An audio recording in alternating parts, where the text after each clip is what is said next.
Hi, it's Lee Sklar here. I'm planning on doing another video today, another performance video for you, but I really, more than anything, wanted to take a minute out and just send my heart out to everybody who's out there working so hard to try to keep this country afloat.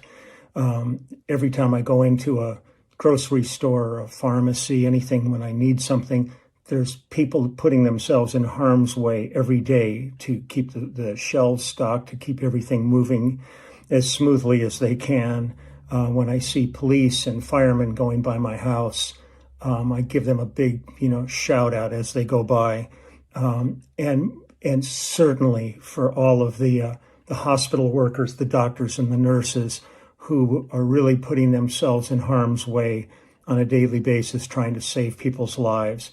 I'm so humbled by your humanity and what you do. I mean, I'm enjoying making my videos if it helps to lighten the load a little bit on these days that we're quarantined and housebound. Because I'm doing the same thing. I'm watching everybody else's videos and learning things about people, discovering new people, discovering talents, and I'm discovering humanity. So more than anything, a huge shout out and my heart is with you, to everybody who is working so hard to try to keep some normalcy in these absolutely insane times where we are traveling a road never traveled before.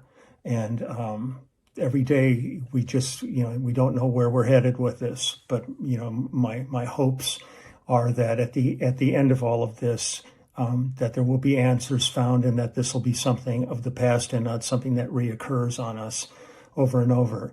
Truly, my heart goes out to the people that are in the hospitals right now, suffering on ventilators or not knowing if they're going to be put on a ventilator or if there will be a ventilator.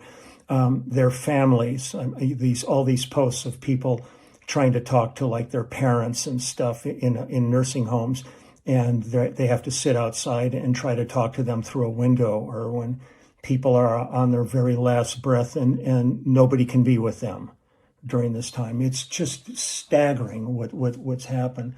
But for all those of you who are doing your very best to make this as workable as it can be under the circumstances, my heart is absolutely with you, and thank you so much for everything you're doing. And you are really, truly, if there was ever angels on earth, you're them. So love you all. You take good care of yourselves. And heed warnings. Yesterday, I was in my yard with my dogs, and I heard the police down below in a park on loudspeakers. There were groups of people down there having exercise classes and picnics and telling them to get the hell out of there and go home. I mean, I just can't believe that people are taking this so lightly when every day you look at the numbers of people that are dying. This is not something to be played with. This is something to be taken deadly seriously. So heed the warnings and really just stay in and protect yourselves, and hopefully that it'll break the chain of this virus eventually. So love you all, and we'll talk soon, and I'll get my next posting out in a little while. I have a couple things to do, and then I will hunker down. And I'm in a blue shirt today, so it's it's a different day. So bye-bye. Day 8. My God. I hope everybody's doing okay out there, all you kids up there in the peanut gallery. I'm kind of dating myself a bit with this little howdy-doody moment there. But it's pretty hard not to date myself when I see my reflection. I go, who's the old fart? My God, what happened? So today, I've went to the post office and very carefully, gloves. I was only one other person there, didn't touch anything. Got gas, wore gloves, came home, got rid of everything, scrubbed real good, lots of soap and lather, and took the boys for a walk. And now we begin. Now, the thing I'm going to do today is a slightly abridged version of the original, the way we used to do it. I'm doing Inside Out, but the way we did it on the last tour, it segues in the middle into Who Said I Would. So there's no bridge sax solo, which on the original, the remarkable, incredible, crazy Don Myrick played. So that is not part of this arrangement. And at the end of Who Said I Would, it goes on for quite a while of us just vamping with Who Said I Would. Well, in concert, it was Phil going around to everybody in the band, just pointing at him, going, Who Said I Would? And then each guy would point to somebody else and all that. So there's actually stuff going on while this redundant part is played over and over. And I'll try to remember when the very last one is, because he would signal that, and it was different every night depending on his mood. So here we go. But here goes Inside Out. If you want to see the complete version of this, go to YouTube and pull up Inside Out from 1990. The Berlin show is great. It was really a great live concert, and it really shows the song in all of its glory. It's really a cool song. We always love playing this. So I hope you enjoy it, and I'll be back when I'm done. So hold on, here we go.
Such a bad puppy.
Nick Collins, this kid is killing it on this tour.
Shelby.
Maybe this one.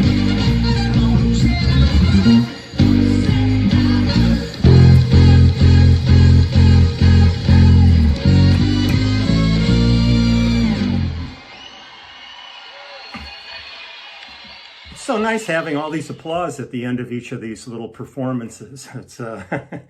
It's sort of life affirming to you when you're sitting alone in a room, kind of just whacking away on your bass. So, blue shirt on today for those who are looking for something other than my black shirts. Just once again, just everybody take good care of yourselves. Tomorrow is really one of the most beautiful songs in the set, and I won't tell you what it is now, but I love playing it every night, and it features the absolutely glorious Bridget Bryant on vocals. So I will do that tomorrow. For today, take good care of yourselves. I'm going to go out and do a bunch of work in the yard. My yard's never looked better since I've got nothing but time to do it. It's kind of a joy at the end of the day. You just sort of sit back and you look out there and you feel a sense of accomplishment. And that's always kind of a great thing. So for the moment, just, my heart's with everybody out there. I posted a thing earlier today about my feelings about the people that are keeping this country afloat right now and this world afloat, because this is going on everywhere, that what these people are doing. And you have my heart and my soul. I'm with you guys and supporting you in any way I possibly can. So for right now, just take good care. Just be good to everybody around you and keep your distances. And as hard as that is, because we are a social creature, but I will see you tomorrow. So all the best. Well, this is frustrating. I just did an absolutely exquisite version of this song and told fabulous stories. And I was so just taken with myself on how good a job I did. And the goddamn thing didn't record. So here we go again. I'm gonna try to get this right this time. But before I get started, I want to take a minute once again and give a shout out to everybody who's out there working so hard to keep some level of normalcy in our lives. But most of all, I've been watching TV and seeing the suffering and the stress that the healthcare workers are dealing with. Doctors, nurses that can't go home because there's the possibility that they're carrying the infection. Brilliant people that are so important to society that are dying in the wake of this virus is just, it's staggering. It's just staggering. So every ounce of my energy I send in a positive way to those people. Thank you. You are absolutely the very best of humanity. And whatever the outcome is, we could never have survived any of this without you. Police, my God. I was out working in my yard yesterday, and I hear police on loudspeakers trying to break up crowds down in the park that are down there doing exercise classes and picnics and stuff. I mean, there's police, don't be so goddamn stupid. It's hard to do, but you've got to stay out of groups like this because people are going to die and suffer because of this. Farmers markets on television. People are trying to eat healthy. You know, they want to stay healthy during this. So they're gathering in massive crowds to buy some organic fruit. Don't do this for a moment. Just stay in your house. If you have to eat an unorganic banana, deal with it. But this is ridiculous, seeing these people like this, you know, not heeding this warning when every night on the news they show the numbers increasing by just staggering numbers of people dying and suffering through this. Okay, enough of that. Today, I've had the good fortune over the years of working with great singers and songwriters. And before I do anything, I'm going to take my regular phone off the hook just to make sure that it doesn't ring in the middle of this. It's something I thought about every day and never did it. So I just thought about it and did it. I've had the great fortune of working with great songwriters and singers. And one of the ones I've worked with for many years and really enjoy working with him is Stephen Bishop. Bish. He's an absolutely unique character. I love him to death. But the song we're doing today, excuse me, is Separate Lives. And in past tours, Phil had done this as a duet with Amy Keys, and originally recorded it with Marilyn Martin. But on this tour, Bridget was the chosen one to do this with him. It starts off with Daryl Sturmer, who's like such a great guitar player.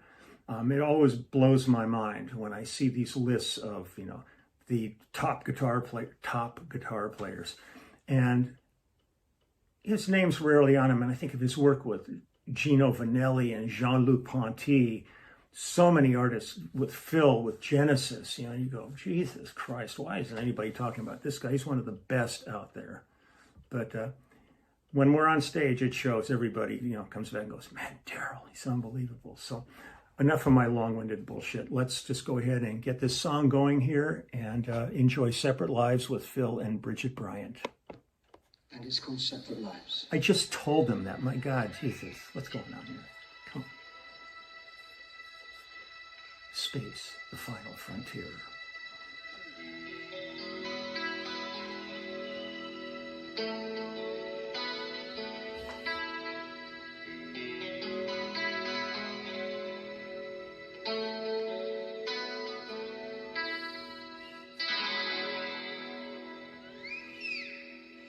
You called me from the room in your hotel,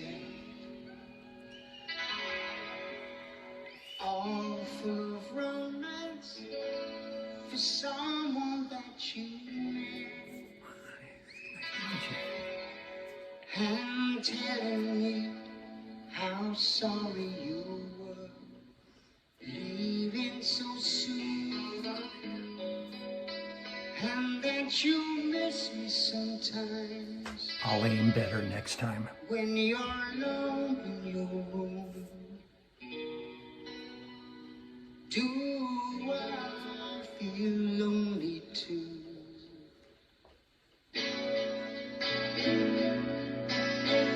You have no right to ask me how I feel. You have no right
button, Brad. Keep flying, ladies and gentlemen. Separate lives. You all take care today. Y'all, boy, I sound southern today. Just take good care of yourselves out there. Do as little going out as you possibly can get away with. And about to do some stuff right now with the immediate family. We're doing some stuff with the Acapella app, posting a new song. And then I'm also going to be doing some with Judith Owen like that too. So there's lots of things to come. But tomorrow, another song, uptune, big uptune. So it'll be a lot of fun. I hope you enjoy. Take good care. Love you all and talk to you soon. Bye. Here we go again. An apology about yesterday. I mentioned in the beginning of my video that the previous one after Something Happened on the Way to Heaven is when the drum solo happened. So I was skipping the drum solo because otherwise I would have I would have dug it, but I would have just been sitting here enjoying it. And I just thought I'd keep this thing that we're doing going. So everybody was writing to me going, where's 10? Where's 10? We can't find it anywhere. I explained in the beginning that I was skipping it was where it was in the order of the show was where the drum solo came. So at this point, I'm just going to continue with songs and not give numbers on anything because it just might confuse the situation, and life is confusing enough already where I'm not going to complicate things even more.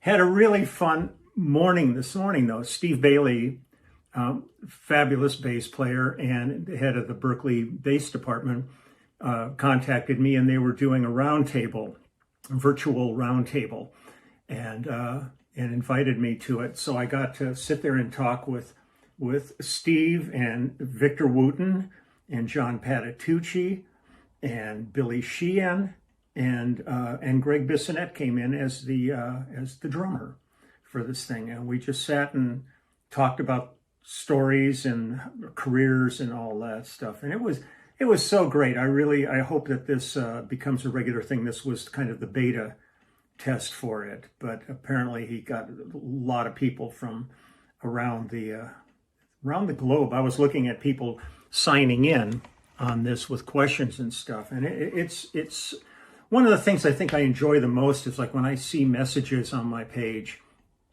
and I'm looking at people writing from Australia and Japan, India, Afghanistan, Indonesia, in Europe, South America. It really is. We are such a global community, and that's one of the things that's been fun with tying in our band, The Immediate Family, into the global immediate family, especially under circumstances like this.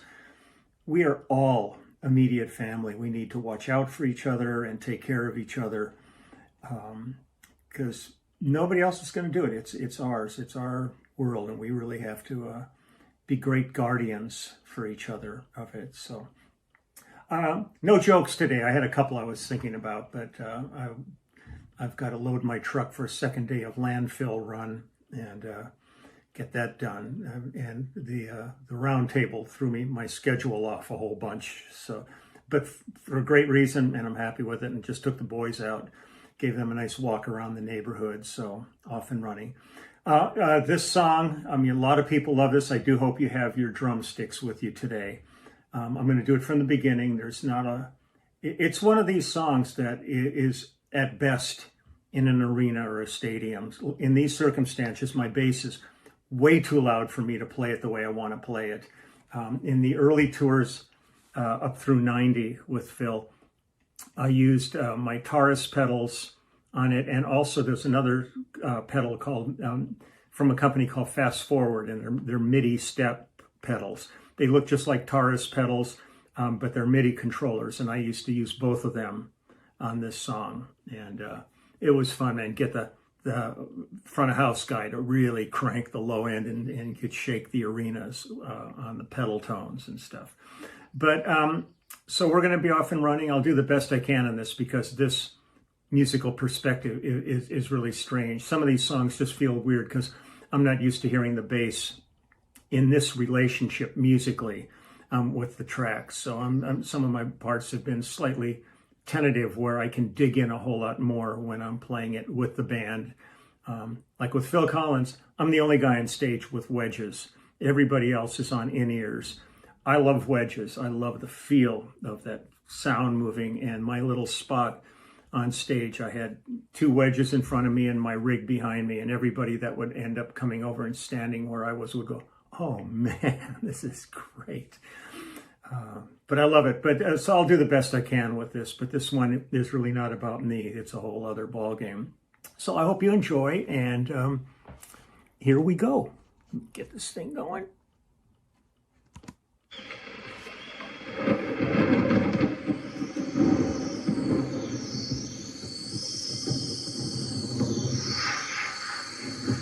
This is all Brad Cole.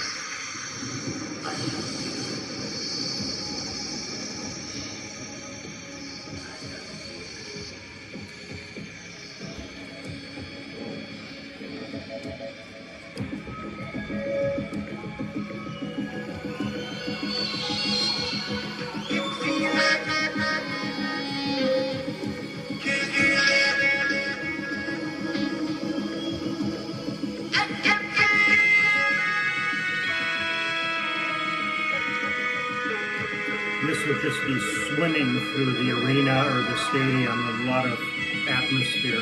Lighting was amazing on this song. Amazing on all the songs, but this is...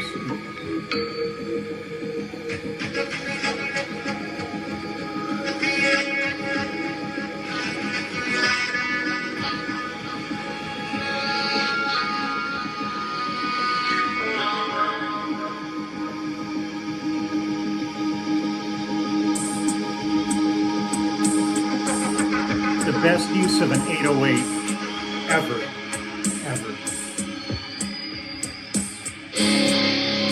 Daryl Sturmer, lights. God.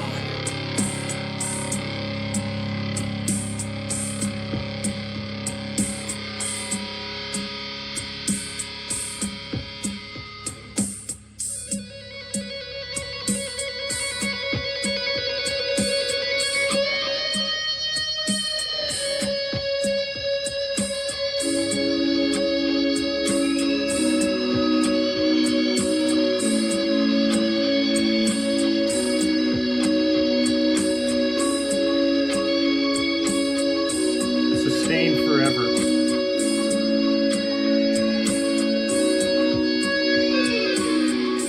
I can feel it coming in the air. I love playing this song live. Well, I've been waiting for this moment all my life. Oh Lord, can you feel it coming in the air tonight? Oh Lord, oh Lord.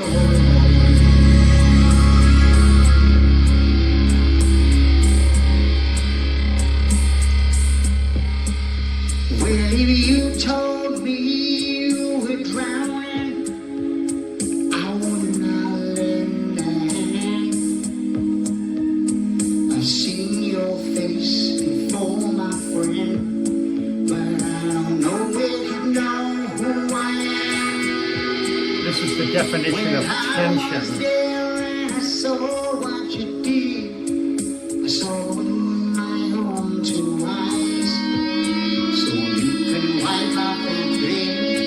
I know where you've been. Something I'll pack a lies.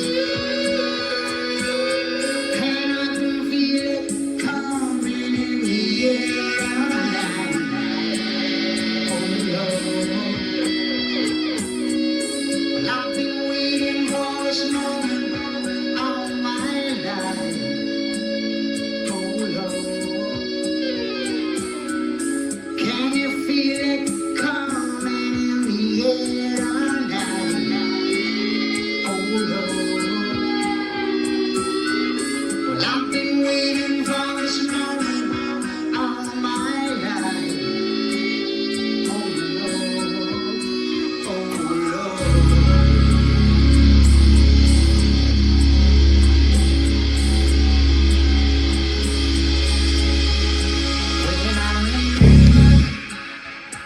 I remember the worry.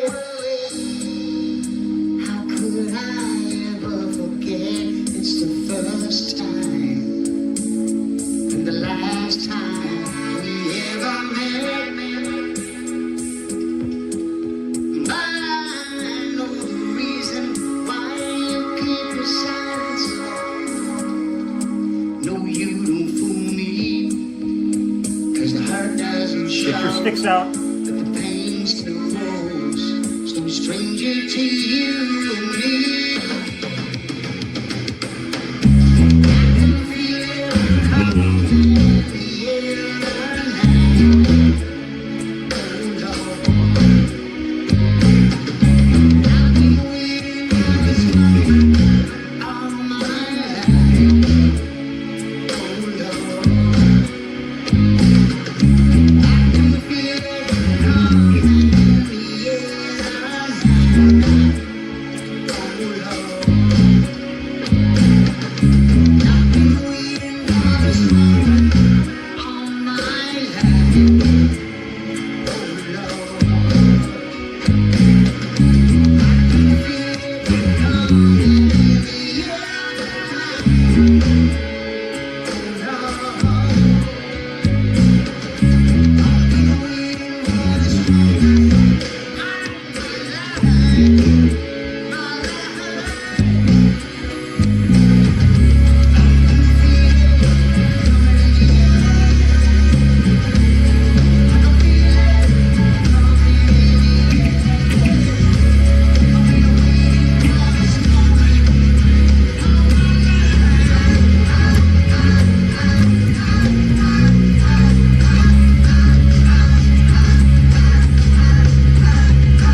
Sorry, on the walk up, I got screwed up. I can't really hear the speaker once I'm playing, so I got slightly out of sync with them, but you get the drift of it. It's very dramatic live, and when it builds up, and I'm doing all of the syncopated stuff with Nick on it, and it's great. But the mix to do a song like this is just it sucks. It's really hard, but you get the drift of what it is. So that's that. That's in the air. Tomorrow I will have the song that follows in the air. I'm just going to post it by titles now, not numbers, because there's other things going on. There's stuff that happened that I think the numbers are getting confusing. So more than anything, I wish you all the best. I hope you're all hanging in there. Watch the news as much as you can to be informed, and not so much that you go crazy. There's a lot of stuff that's really horrible. There's a lot of misinformation going on out there. Don't buy into everything. Just try to be as educated about what's going on and be as safe as you possibly can. I am now going to put my gloves back on and head down and finish my second truckload of stuff I've been cleaning up and getting rid of, and I'm heading off to the landfill. Up there it's nice. All I have is a little window and a guy sitting behind it with a slot, and he puts out a credit card thing, stick my card in, no contact or anything. And then I just find a quiet spot to unload my pile of crap that I'm dumping off. So another day of finding things just to be constructive and be busy. Stuff that I probably wouldn't be getting to if it was a normal day in our lives, but nothing's normal anymore. So you all take good care. I will see you tomorrow, and we'll see. Maybe a joke, to start things off, try some levity in this, because the song tomorrow is a real happy little ditty. So my best to y'all. Just hang in there. We will get through this. So talk soon. Bye-bye. Here we go again. It's day 11, but I'm actually going to call this day 12. The last tune I did was Against All Odds with Bridget Bryant, fabulous Bridget Bryant. Following that in the show was a drum and percussion solo. I'm not gonna post that only because it would require me just sitting here waiting for it to end before we went into our next song. Now, the end of the drum percussion solo, towards the end, it wound down, and then Phil was sitting down front, and he had a kind of almost like a tabletop cajon, and he sat and played, and Richie Garcia and Nick Collins, they both came down with cajones, and they did a 3-man little percussion thing together. And then Nick would split and run back up to the drums, and Phil and Richie would continue. And at the end of their little solo, they would do a little fill, and then Nick would pick the fill up, and then we would go into the song that we are going to do today. Once again, before we get started, here, hold on just a minute. My laptop just shut off with the song in it. So hold on, let me get back to things. Technology, gotta love it. Hold on. There we are, it's there. Okay. Trying to make it easy for myself, and it just never gets there. But first off, I just want to say, again, thank you to everybody out there who's working so hard to keep this world alive at this point. I was watching a lot of interviews with healthcare workers, doctors and nurses, governors of states that aren't getting anything unless, well, I'm not going to get into this. I do enough of ranting against the person who I despise more than anybody on this planet. I'm not going to do that on these. I'm trying to keep these all uplifting. So I figured today maybe I had a couple of requests for a joke I've told before. It's a visual joke, so if you'll bear with me, I'm going to do a joke for you. And it's not meant to offend. I mean, grandma could hear it. It's not anything you have to be worried about. To some people, it might be slightly tasteless, but hey, tough. So, okay, So one day, God calls Jesus to his side and he says, "Son, I have some really bad news for you." And Jesus looks at God and he goes, "What is it, Father?" And God goes, "I've been looking down on earth at mankind and he's in a terrible place. It's just terrible. I've given it a lot of thought and it seems the only answer for mankind is you're going to have to die." Jesus goes, "What?" And God goes, "I don't take this lightly. You're my son." And Jesus goes, "Well, I mean, I have no choice in this." He goes, "How you die, I'll give you that." So Jesus goes, "Well, what are my options?" And God thinks for a minute. He goes, "Well, it can either be death by killer bees or crucifixion." And Jesus goes, "I know what killer bees are. What's crucifixion?" And God goes, it's really grim, but it's very dignified. They take two pieces of wood, they nail them into a shape of a cross, and they lay you on that cross, and they nail you to it, and they erect the cross, and that's where you'll die." And Jesus he's freaked out at this point. He goes, "Well, can I at least think about it?" And God goes, "Okay."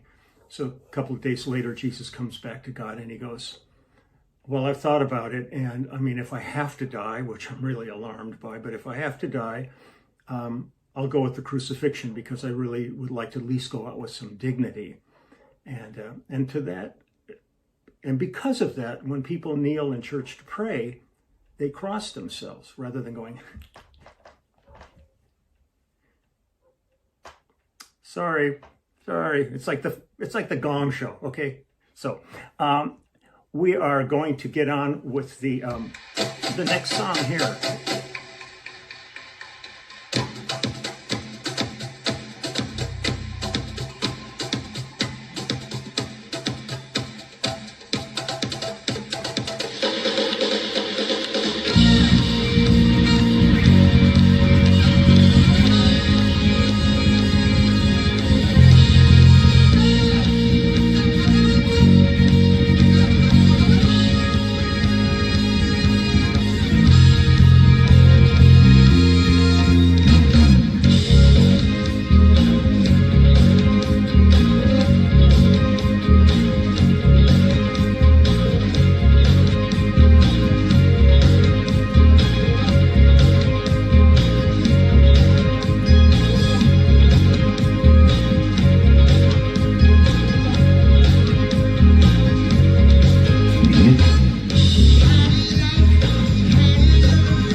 something happened on the way to heaven. I love playing that song live, and Daryl plays his ass off on the guitar on that. And Phil would sit there with his mic next to Daryl while he's playing, and he would take the mic and he'd be pointing to him like he's cleansing him or something. I don't know. It was a cute little shtick that the crowd seemed to enjoy. So that's heaven. And then after this, there will be another song tomorrow that in the show would have been a duet between Nick playing piano on one of Phil's early songs and Phil sitting with him and singing, which then segued into another tune, which it'll be fun to do. It'll be fun to do. Be sure and get all your drumsticks out so you can do the drum fill on it. So I'm going to go harness up the hounds again like I do every day and take them out on a nice walk because the weather is still really pretty nice out. And I have a mountain of old firewood that seems to have rotted over the years. And I think I'm going to go load my truck and take it up to the landfill, to the green section, and dump it off and clean out an area. I mean, I'm like getting so anal about everything, cleaning and doing things. I was tree trimming yesterday and doing all this stuff, just projects to get through the day.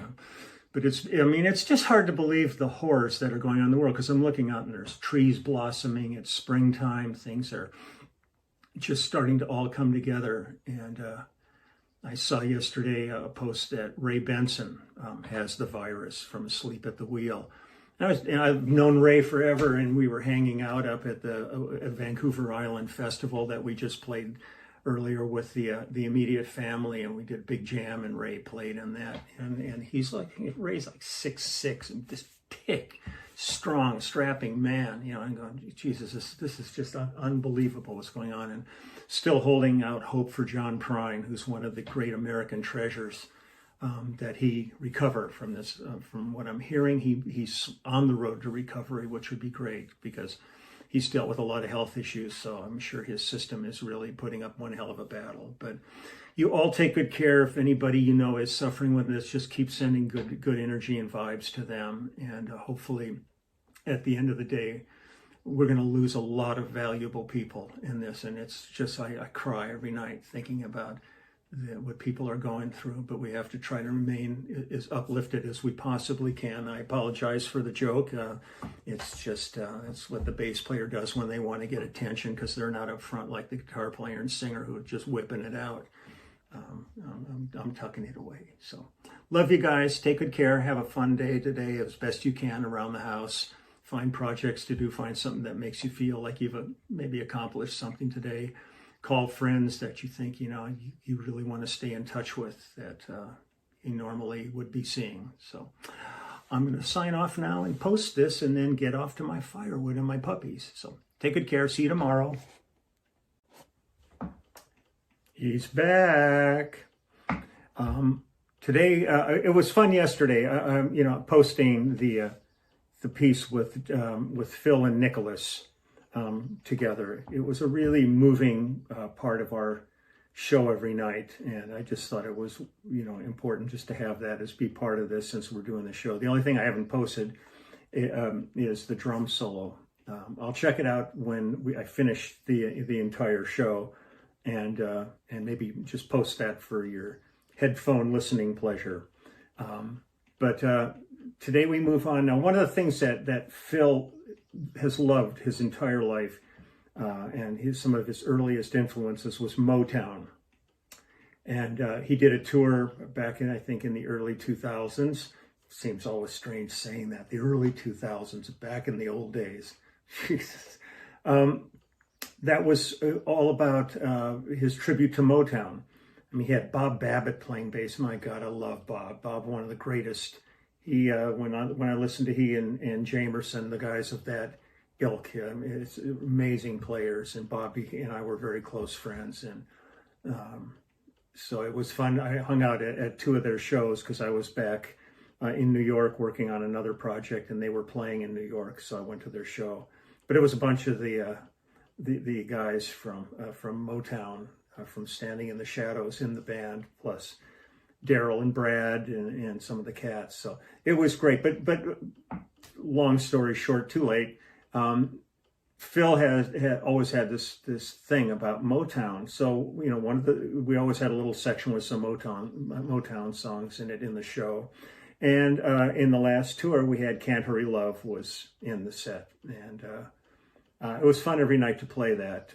And at the end of it, it goes off on a bump, and then it goes right into the next song. So tomorrow, when I do the next song, the board mix has it going to that bump, and then boom, right into the next one. There was no time between the two songs. They went right together.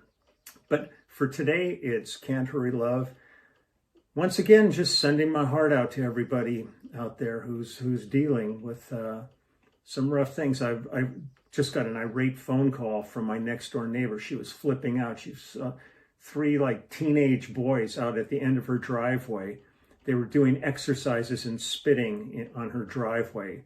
Man, don't be so fucking stupid, okay? There's people's lives at stake here. This is not fun and games. It's like seeing all those stupid kids down at spring break. I mean, you might think you're invincible. Now, there's enough young people have died where young people are not immune to this.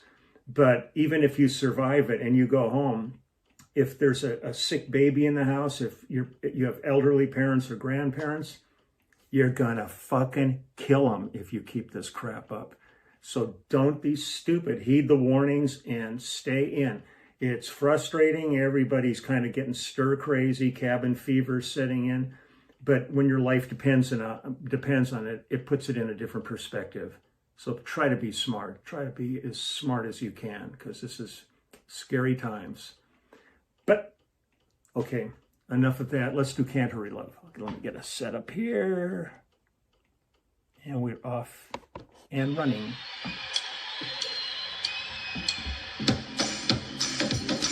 Always good to look at the crowd and they're going, no, it's wrong.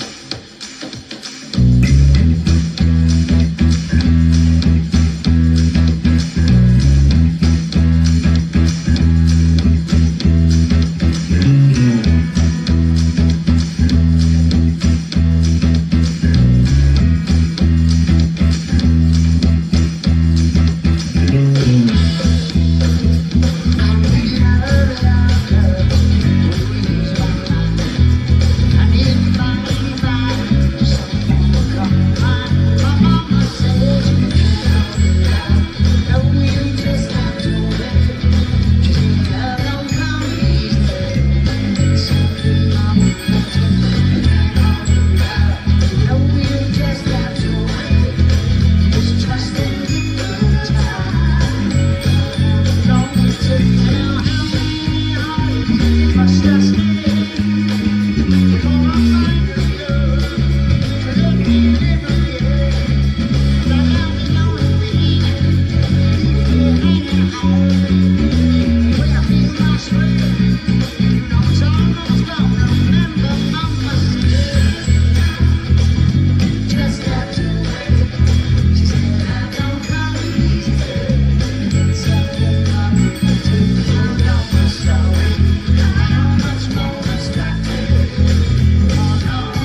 next tune tomorrow. One of the things that's been interesting over the years, of course, and it's this way with almost all artists as they get older, a couple of things come into play, but a lot of times it's dropping keys a little bit, half step or a whole step, just to help them, as the voice is a muscle, and muscles wear down a bit. And I remember having a conversation once with Phil, and this was even way early on, but he said, I always forget that when I'm in the studio doing a track, the only song I'm singing that day is that song. So it might be in a high key and he can nail it, a few times, man, do it. He said, I forget that when we're doing a 3-hour show, I've got to do that song. So a lot of songs ended up being lowered a little bit from the original recordings, just because Phil would come out and put on a solid 3-hour show. In the early days, we had some that went over 3 hours, and he puts out 150% every time he opens his mouth. So there were times when we have had to lower the keys to some of these songs, but when you're seeing it live and the energy's all there and stuff, sometimes people write in, they go, "Hey man, that's not the original key the song was in." Well, tough shit. It still sounds good, still plays good, the crowds are still happy, and that's all that ultimately matters. You got to get through these shows. I'm fine in it, of whatever key. I mean, I've learned a long time ago that moving parts and transposing comes with the territory. Sometimes it's difficult because we get down to a point, even with a 5-string, where I've left my range and I have to take something up an octave, and sonically it doesn't quite sound the same as it did the octave lower, but there's physically no way to do it. So I try to squirrel around it a little bit and get it to the point where it gets back to a tonal reference that doesn't sound like things have thinned out too much. So that's it for today. I'm waiting right now for a track from Russ Kunkel that we, the immediate family, we are now going to dedicate ourselves to the app a cappella. And we just put out a song the other day that shows all of us playing together, even though we were in separate places, a song of What He Walk Tells. And I think Russ is sending over Honey Don't Leave L.A., which Cooch wrote for James Taylor. James Taylor recorded it, and it was on our Japanese album. So we're all adding our parts, but more of a kind of an unplugged vibe to this. And then I'm going to probably do a couple things with Judith Owen too. We did one the other day, and it turned out great and got a great response. So I think she's going to send me over a few more things, because there's nothing more enjoyable than just sitting here making music. It really helps calm you. And I hope it does the same for you as an audience out there. And I'm so digging what other people are posting. I think it was the Spanish Symphony Orchestra. I just posted a thing, I shared on my Facebook page. They did Bolero, and it's all these windows of all the people from the orchestra playing in their homes. And man, it is, besides being a fabulous piece of music, it's just great. It's just great to see everybody going for it instead of sitting around watching the news and just feeling like you want to throw yourself off the roof. Because God knows every day there's just the statistics and the misery that's out there is so profound that anything we can do for the moment to try to uplift spirits is really good. I was afraid I wasn't going to be able to do this today, because yesterday I was doing a massive amount of work behind my house, and last night I could barely move my hand, and this was completely swollen here. I don't know what I did, but compared to the other hand, it's still pretty sore. But last night I went to play a little bit, and I was just going, oh shit, this ain't good. But feels better today. It's not 100%. I'm really glad that I'm messing my hands up as I get into some of the most intense songs of the show.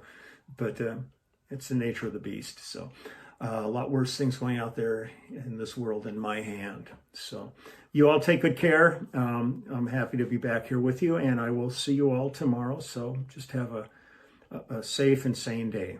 and we'll talk soon. I'm going to take the dogs out for another walk in a little while. They're going crazy. They're just going, oh God, he wants to walk again.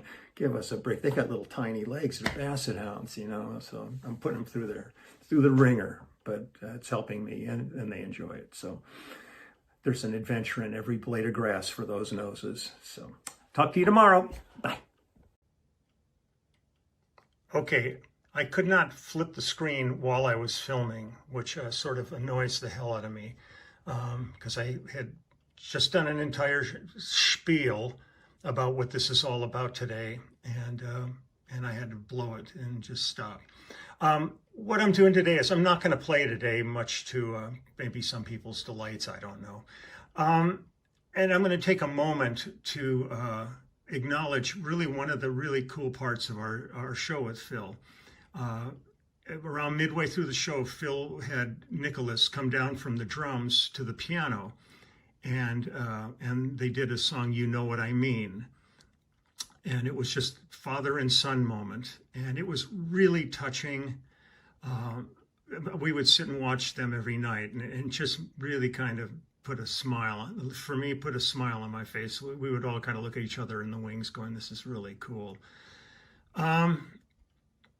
Nick, since he was born, I mean, and he is a profoundly great young man. I'm really so proud of what he's accomplished at this point. When we hit the road, he's hungry. He got the gig because he earned it. It's not because he's Phil's son, but he stepped up to the plate and really took that seat and went with it. And over the 2+ years of the tour, he just got better and better and better. His solo evolved into something incredibly musical with Richie Garcia. It wasn't just, hitting the drums and, trying to be flashy or anything. He was so good. So I thought, I'll take a break from posting me, and I would take a moment just to show Phil and Nicholas Collins together in a really nice moment in the show. And so let's go. I've got it all set up here, and here we go.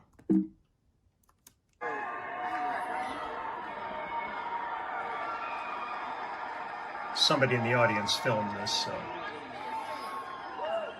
Okay.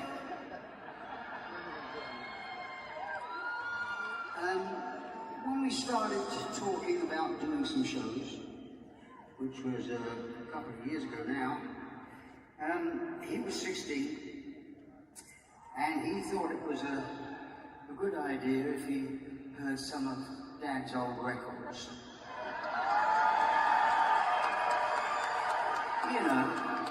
Just to see what was around the corner.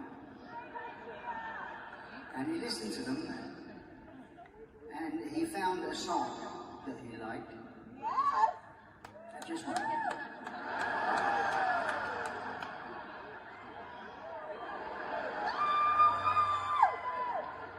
Two songs. This just in, ladies and gentlemen. Breaking news. It was maybe one, I thought. Anyway, so he asked me to teach him to play the song. It was on face value, and but it was a long time ago, and I didn't remember. I don't remember what I did yesterday. And don't worry, because it will happen to you too. Maybe it has already. Maybe you think this is a Sting concert.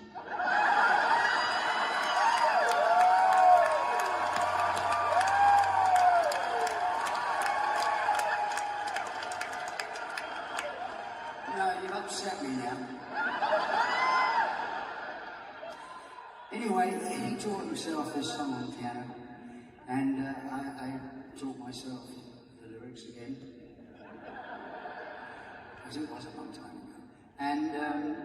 And we're going to play it for you tonight.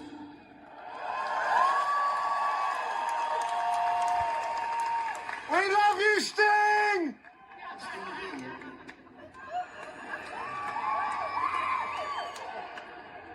No, I'm just kidding. He's not coming. No, I'm serious. Okay, and it's not a very long song, so if you don't like it, it's going to be over soon.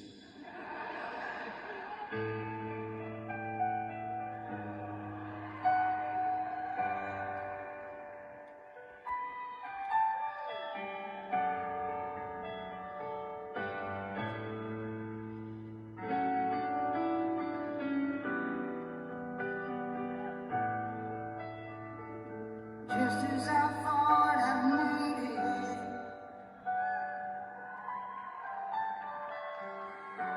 you woke up to my life, just like you never left. Just as I long to belong with you, you call up to tell me you're not sure if you're ready. Are you ready or not? You take what you got and you leave. Leave me alone with my heart, putting the pieces back together again. Just leave me alone with my dreams. I can do without you. You know what I mean.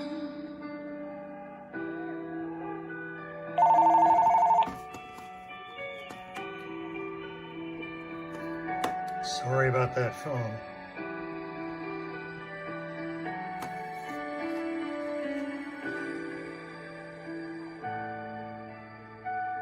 Wish I could write a love song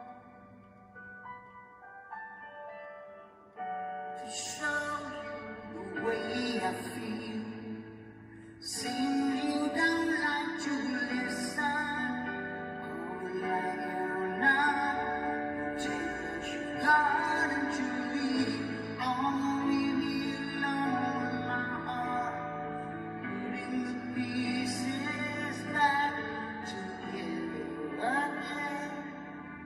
Just leave me alone with my dreams.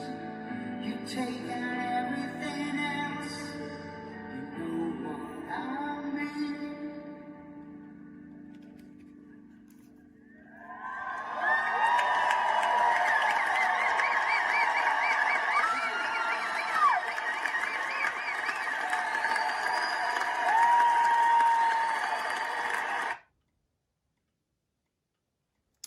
That's that. I'm sorry, get rid of that nonsense there. Should I skip breakfast in? Oh, that looks delicious there, giant goiter in a pan. It's one of these things. I love that moment every night, but so I just wanted to share that with you because that was part of the show, and I had nothing to do with that, but I had everything to do with it because I play on the next song. So tomorrow I will continue on our set, and I'm just wishing everybody the very best. It's tough. I know people are really getting cabin fever setting in because it's one thing for a couple of days, but when you start getting into weeks of this social isolation, it's pretty weird. We're used to being. I'm quite comfortable, just doing my projects around the house and all that because it's always been my downtime, but it hasn't been my primary time. So it's pretty crazy. But everybody take care. Send our best wishes out to all of the people, working so hard to, keep us afloat out here. And especially the healthcare workers that are really putting themselves in harm's way on a daily basis to try to save people's lives. They're a remarkable group of people. So take good care, and I will see you tomorrow. And I was just watching some Guy Pratt videos and stuff, man. Go check him out. Guy is such a hoot. I love Guy. Beyond his playing, with Pink Floyd and everything, the guy's just a ridiculously great player, but he is one funny cat. So I love spending time with him at the Warwick base camps when we were doing those. And he and I even did a little interview together, which is really, really fun. So take good care. My thoughts and hearts with all of you, and I will see you tomorrow. Bye-bye. It's Lee Sklar here. I'm about to do my video for the day, but I thought I would, before doing that, I'm so proud of this kid. I just wanted to post his drum solo from Phil's show. I think Nick might be 17 still in this one. I'm not sure, but I'm just so proud of what he accomplished on the tour and what he brought to it. But so this is his drum solo from our show in Prague, and then he's playing, Richie Garcia is playing percussion with him in it. But I'll do my video after this, but I just wanted to play this because I just think it's really cool. So here we go.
these guys, these kids nowadays, I'll tell you.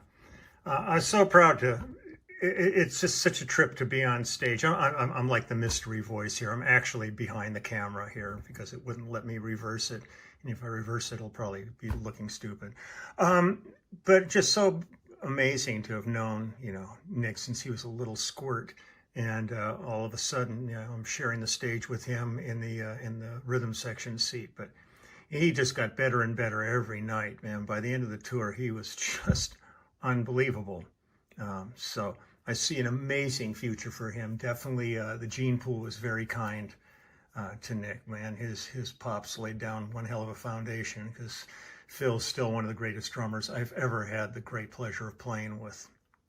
So, okay, that's it. You guys all take care. And now I'm going to hunker down and I'm going to do the song that was next on our set list. So enjoyed this, though. It's very cool. I am back, and today I'm not going to do a song.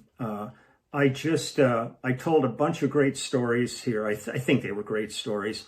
And I was halfway through the song I was doing for today, and I'm doing this on my iPhone, and a phone call came through and completely blew my groove. And rather than trying to kind of relive the moment, I've been working all day doing other things, and I was really in a good space for this, and now I've kind of lost it. So I'm going to do it tomorrow. So don't be concerned if there isn't a tune today. It's just because a groove is a deep thing, man, and if it gets busted, sometimes it's irreparable. So I'm just going to take a deep breath. I'm going to go take my dogs for a walk. And tomorrow I will jump on this first thing in the morning when I'm fresh and do it because it's late afternoon now. And I've been doing a lot of other things. So you guys take good care of yourselves. I'll do the shout out that I do every day, but I'm going to extend it. My heart is with every doctor, every nurse, every cop, every fireman, everybody who's out there working so hard and putting themselves in harm's way on a daily basis to try to make this world safe for us all. But also, there's a massive amount of people that are doing things every day, delivering food, the people that are working in the grocery stores, in the pharmacies. There's just a countless amount of people that are making an effort to try to help all of us through this. So thank you to everybody out there who's working so hard at this. It's a really tough thing going on right now, and we're losing a lot of people over this. The music community has is losing a lot of great people, and I'm sure there's going to be more because this is nowhere near over. It hasn't even peaked in some areas at this point. So, man, I love you all. You take good care of yourselves out there. And tomorrow I will come back. And I was right in the middle of Invisible Touch, Genesis, and explaining about how we do it. But I will come in fresh tomorrow and do it then. So you take good care till then, and I will see you tomorrow. Okay, bye-bye. Sunday the 5th. Like I said before, it's like Groundhog Day. It just, every day is kind of just a replay, just try to make each one a little bit different, a little bit more interesting and everything. It's raining in LA. It was just warm and beautiful the other day, and I have patio furniture, and I took all the covers off of it and tucked everything away, got it all nice, and all of a sudden they said, it's going to rain for a week. So everything came back out and rained overnight, and then just took the boys out. We had a little respite from it, and I just took the boys for a nice walk. Got some poops out, and not me, the dogs. And now everything's back, and the sky is like turning dark gray. So it's supposed to really hit tonight. But when I finished yesterday on the last song, I said it ends on a bop, and then there's a fill going right into the next song. So there was no space. So actually, on the board mix, the song I'm doing today, has the end of the last song, so you'll hear how we did it. But today we do Dance into the Light, and it was really a fun song to play. Everybody just kicked butt on it, and it was a joy. So again, thinking about everybody out there, what you're dealing with, what we're all dealing with. It's tough. I mean, people are really getting some cabin fever and a little bit nuts with being sequestered, but it's the smartest thing you can do is to stay indoors. Just go out if you have to get groceries or pharmaceuticals, anything like that. If you have to get your medicine or anything of importance for your survival, go out. But if not, don't go out. Let's try to get this thing behind us. But when I see all these videos of people gathering in big groups, it's just so sad, because it's such an ignorant thing to do, and they're going to cause a lot of misery by doing this. So be as smart as you possibly can and just take it easy. Find something to do around the house. I've got a closet I just tore apart, and I'm working at that. I mean, wow, it's insane. So enough of my nonsense here. And in one of my videos the other day, I said a couple of swear words, and somebody came at me, and I'm just like so disappointed in me. And there's kids watching this stuff and stuff, and I go, hey, I'm sorry about that. I mean, I am me, and this is the way I am, and I'm sorry that it hits your sensitive button. But I think a couple of swear words are like the least problem we're facing at this time in life. So I'll try to be cool. Can't guarantee anything, because I generally speak before I think. Geez, I could be a politician. But let's do Dance into the Light. This is a lot of fun. So here, oops, I'll almost turn this off. Let me get that one. Come on and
dance into the light. And looking out the window, and there's not much light to dance into, so I'm going to stick around here. So you guys take good care. Have a great day today as best you can. I always hate saying that. I'm trying to be positive and uplifting, but I know for a lot of people, it's a very difficult day, especially all the healthcare people. Every day I see more and more issues going on for them, the lack of supplies, the lack of leadership and getting anything accomplished. They've been really left out on their own to save people's lives, and they're doing a remarkable job under the circumstances. But my heart's really with all the families that are suffering loss and illness at this point. So everybody just take care as best you can. And I will see you tomorrow. And I think tomorrow we might be visiting Genesis again. So take good care. I will talk to you then. Bye-bye. This is really feeling like being on the road. I was walking around, swear to God, I thought it was Monday, and I was dealing with a Skype interview I'm supposed to do on Wednesday. And then I just realized tomorrow's Wednesday. It's, when you're on tour and stuff, the weeks just become a blur, because especially if you're working a lot during the week, if you're working every day, every night feels like a weekend. So it's pretty surreal. And this is feeling like that. It's like the endless tour here. So, well, after things kind of went south yesterday, I'm going to try to get through this today without interruption. I think I've got everything shut off and blocked off. I can only hope. LA is in a real heavy lockdown this week. They're saying don't even go to the grocery store, pharmacy, don't even leave the house. I took the boys out for a short walk this morning because I really don't see anybody, certainly in close proximity. Every time anybody sees anybody else out walking their dog or something, one of us will cross the street to the other side. So everybody's trying to be very safe about all of this. Just keeping an eye on the news, keeping an eye on numbers and what's going on. And then there's so much like conspiracy theory stuff coming out now about where all this comes from and what the real meaning of all of this is, and how some few are going to be making fortunes off of it. It's madness. It's just insane. I just want people to be well. I want people to be safe. Whatever the ulterior motive is, hopefully whoever is, if anybody is doing anything to use this as an opportunity to increase their fortunes, I hope they get paid back in spades, big time. But for right now, as I say every day, thank you to all of the people out there doing their best to make the world as safe as possible for us. And you're really the heroes of all of this. I think when Time magazine picks its person of the year, it should be a big group shot of everybody, all of the millions of people that are contributing on a daily basis to keep all of this afloat for us. I will do a song now and then leave you to your day, and hopefully you can find some projects to help pass the time. It rained a little while I was walking the dogs, but it seems to have stopped now. And when I finish this, I think I'm going to go out. My persimmon tree has leafed out, so now I can see where the dead branches are in it. So I'm going to go out and get my pole pruner out and do some tree trimming. Get out there and just go at it. I always look at my yard as my Prozac. It gives me a chance to really just chill and blow off some steam. And at the end of the day, you look out there and you go, wow, it looks really good. And I actually accomplished something today. So I'm going to jump into this. This was a really fun Genesis song that we did in the show called Invisible Touch. The configuration of Phil's band and Genesis are two different things. So it's a slightly different version of it because we got the horn section, we got singers and all of that.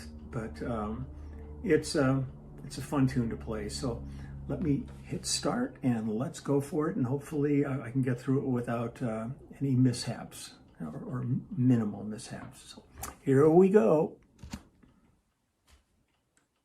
Oh Christ, don't do this to me. I just want to play the song. Hold on, everybody. Oh, please stop this nonsense. I just love the world of technical. The simplest thing of hitting a start button and it opened another window. So here we go.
I don't think so. Perhaps.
thank you. Got through it without any interruptions. Okay, tomorrow we got a really fun tune that's going to feature Arnold McCuller and Amy Keys, and the singer. What's the guy's name? Phil. That's his name. Okay, got it. It's been a while. I have to remember. I'll look at our backstage passes and see what's going on. Okay, you guys, take good care. Have a great day as best you can. Try to just stay as sane as you can. I'm trying desperately. I'm seeing such incredibly crazy crap going on by this government. It's really hard for me to suppress my feelings, and I've still got the people coming on going, why don't you just shut the hell up and play your bass? And you know, your playing would be good if it wasn't for that sticker on your bass and all this. Well, the most important thing right now to me is humanity and the world we live in. I would gladly in a split second give up ever playing again if I was told you do that or you can save the world. I love playing. I love music. I love the community of musicians and all. But when people come on and they start giving me crap for caring, my block list is really insane. I mean, there's probably close to, you really have to push me to get kicked off my page. I leave everything public because I want to have an open dialogue. And when I signed up for Facebook in the first place, I never knew you got cut off when you did a personal page at 5,000. And flatteringly enough, I hit that in like a week after I joined, just because I was saying, sure, come on in, join me. So I leave everything open so we can have dialogues, and I don't ever ask that people think like me or anything. I just want people to think, come in with facts, and let's have discussions. I mean, I've had people change my mind about certain things, and I hopefully have hipped some people to other things. That's the way it is. But when these people come in with their kind of insane intolerance and quoting all this absolute nonsense, at this point, I've given up trying to have any communication, so I block them. And it is a pretty massive list at this point. But I feel the stakes are so high for all of us at this point that we really must come to this with open eyes and try to really see through the nonsense that's being kind of puked out at us on a daily basis as a small number of people are of complete inability and incompetence are in charge of things. So, okay, my soapbox is over. I'll be writing stuff, and you can read it or not. It's all public, but please, let's just all pull out of this together. There's too many lives being lost, too many people and families suffering, and too many people going out there every day trying to save everybody, and the accolades are there for them. So love y'all. I'm really enjoying this so much, and a lot of people have asked about things. And I think I'm just going to keep all this stuff up after this is done. I want to do some of our immediate family stuff. I'm going to do some Judith Owen, maybe some Lyle Lovett that I've done. I'll try to dig up some Toto. There's other Phil songs that weren't in this show that I'm going to do. I'm going to keep them. Plus, it's helping me keep my chops up a little bit. I can feel them getting a little bit funky, but like I said the other day, it's not the same sitting here playing as it is being in sessions and rehearsing and playing concerts. That's where your chops are at their peak. And here I'm just an audience of one. Thank God, using this tape at least. There's applause in it, so if I close my eyes, I can feel like maybe there's somebody in here digging me. Because it's really hard for me to dig me. And everybody seemed to enjoy this the other day, so I'm just gonna give you a big smile to close things off.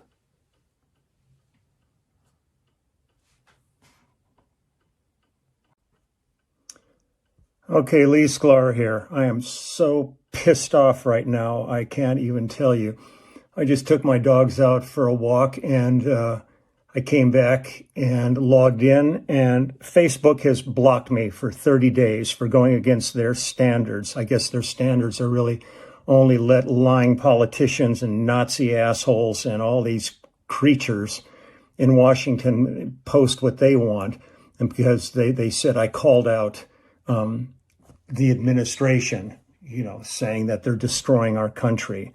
It's easy to see, like now that Zuckerberg is sponsoring the Republican convention, it's easy to see where all this stuff really lies and what's going on. So it breaks my heart because I can't do any more music videos for you. I can't do any more birthday wishes for you for the next month. And this is a critical month in the history of our country and in the history of humanity. But these assholes at Facebook don't care. They just want to have their little way and play their goddamn little games. So I'm apologizing to all of you only because I've enjoyed so much doing all the videos and trying to keep things uplifted. And I love getting up every day and wishing the happy birthdays to everybody out there. So if you want, if you don't mind doing me a favor, take the link of this video and post it to my Facebook page. Let's flood that page constantly with this. I could not believe when I got back and they did this. I see so much terrible stuff posted on Facebook that never goes against their so-called standards. God knows what their standards must be. But I'm just sitting here, just so angry. I had so many things I wanted to talk about, so many things I wanted to post, so much music I was ready to post. And needless to say, it's all gone down the crapper, just like the country is under this stinking administration that you can't even call out as they're stealing and raping this country blind while people die on their watch. By the thousands people are dying. So I'm going to miss all you guys for the next month. It breaks my heart, really breaks my heart. I really care so deeply for everybody out there. So if you don't mind, go to Leland Sklar on Facebook and put this on there and share it around and stuff, just so people know, because it's really hard. People keep asking, so where'd you go? What's going on? I have no control over it. Messenger is gone for 30 days. Facebook is gone for 30 days. So my heart's with all of you guys. Anybody whose birthdays I'm going to miss, have as good a birthday as you can under the circumstances. When I get back on, I'll finish Phil's album and move on to other music at that point. But for the moment, this has really turned into a being sequestered and in a lockdown mode. Now, my ability to even communicate outside of my house has been terminated by these scumbags. So just take care of yourselves out there. My heart and my thoughts are with you all, and we'll get through this somehow. So please share it. Please. Thank you so much. Well, quite a day yesterday. More than anything, I just want to say thank you so much. You are an amazing community. When I put up my little pissed off rant about being blocked again on Facebook, and asked if any of you could just to go to my page on Facebook, and so people would know, because I can't tell them why I'm not there anymore. If you would, go over and just post that little video for me. God, it's like it showed up with hundreds of times.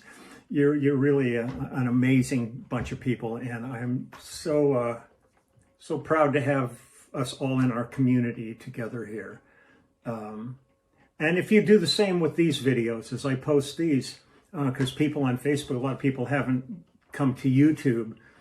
So if you wouldn't mind, any of you that can access my page, just post this video and upcoming videos, just to keep everybody entertained and amused. But I'm really touched by everybody really putting out an effort to get the word out what happened there. I managed to block a few people who came in with comments about libtards like me are getting what I deserve, and you know, I can't take it. I'm so full of hate that I don't deserve to be there, and you know, stuff like that. And it's just so over the years. I mean, I've gotten death threats from people on there saying, you know, we know your touring schedule. We're going to come get you. And I sit there and I think, yeah, as soon as you finish the Ovaltine your mom brought you in your little jammies in the basement, sitting there playing, you know, like some video game and thinking you're bad, you know, because you're behind the screen. Nobody's ever shown up and done anything, and I'm not at all concerned about any of these knuckleheads. But I love this community of people that have been coming here, and I love all the comments people have been giving. I'm gonna also, once I finish this Phil show, I'm gonna do some other Phil songs, but I'm gonna, like I said before, I'm gonna do, you know, other stuff too. Some of the stuff will require some effort on my part because there's songs that I haven't played in a long time, so I'm gonna have to relearn things and figure them all out again. But there's been such a fun variety of things, from Lyle Lovett to Billy Cobham and Toto and our band, The Immediate Family, and Judith Owen, and all kinds of stuff. Have a couple of Vince Gill tunes that I did that I really, really love, and Amanda Marshall, and all kinds. So there's definitely enough material to keep this going for a while, and I really appreciate, you know, that you guys are appreciating it. It's pretty cool. I wanted to also say, I mean, a lot of people are dying from this virus that's going around, but it hit really hard with John Prine's passing. Many years ago, I co-produced an album in Nashville with one of the best female artists ever to come out of Nashville. She's was on the early guard of it, and so many female artists I've worked with over the years, when I mention Gail Davies, they go, "Oh man, Gail, yeah." Well, I co-produced an album with her, and one of the songs we did on the album was called Unwed Fathers. And it's great. I got Dolly Parton to come in and sing harmony with her and stuff. I mean, it's a really great song. And when we took it to the record label to see about it being released as a single, they said, "Oh, absolutely not. This is, it puts men in a bad light, and we can't do that." It was such a good old boys town at that point. And I looked at him, I said, the song was written by John Prine and Bobby Braddock. So really, men wrote this song. So what is your problem? And they still wouldn't do it. But it's a really amazing piece of material. And if you ever get a chance to check it out, no matter who recorded it, just check out the song. I think there's probably a version by Gail in there, and you can hear Dolly and everything. It's really great. So I will now move on with today's little ditty. This was always a great song live. This is getting towards the end of the show, and it was really fun because this features Amy Keys and Arnold McCuller on vocals with Phil, and we just always had a great time with this. So I'm going to go ahead and hopefully hit the start button today, and it'll work better than it did on the last one I did. But and it's got a great guitar solo in it, and it's called Easy Lover. So here we go.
go Daryl.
Sorry, it's still a little sloppy. It ends up sloppy because my perspective is so bizarre doing these. I've got a little tiny speaker over here playing the whole track, and then I have an amp over here that I've got cranked up enough where it'll cut over the track.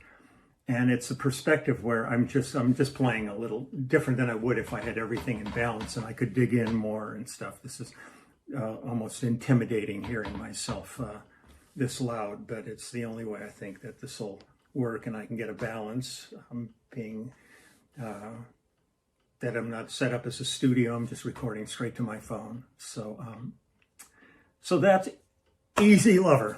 We will continue on tomorrow. And again, anybody that can share this to my Facebook page, it would be much appreciated. I'd like to keep as many people in the loop as possible. The biggest pisser about it is that I can't give out birthday wishes, which is one of my favorite things to do every day. So whoever has a birthday this month, happy birthday to you. Maybe I'll record no, I won't record it. It's kind of horrible of me.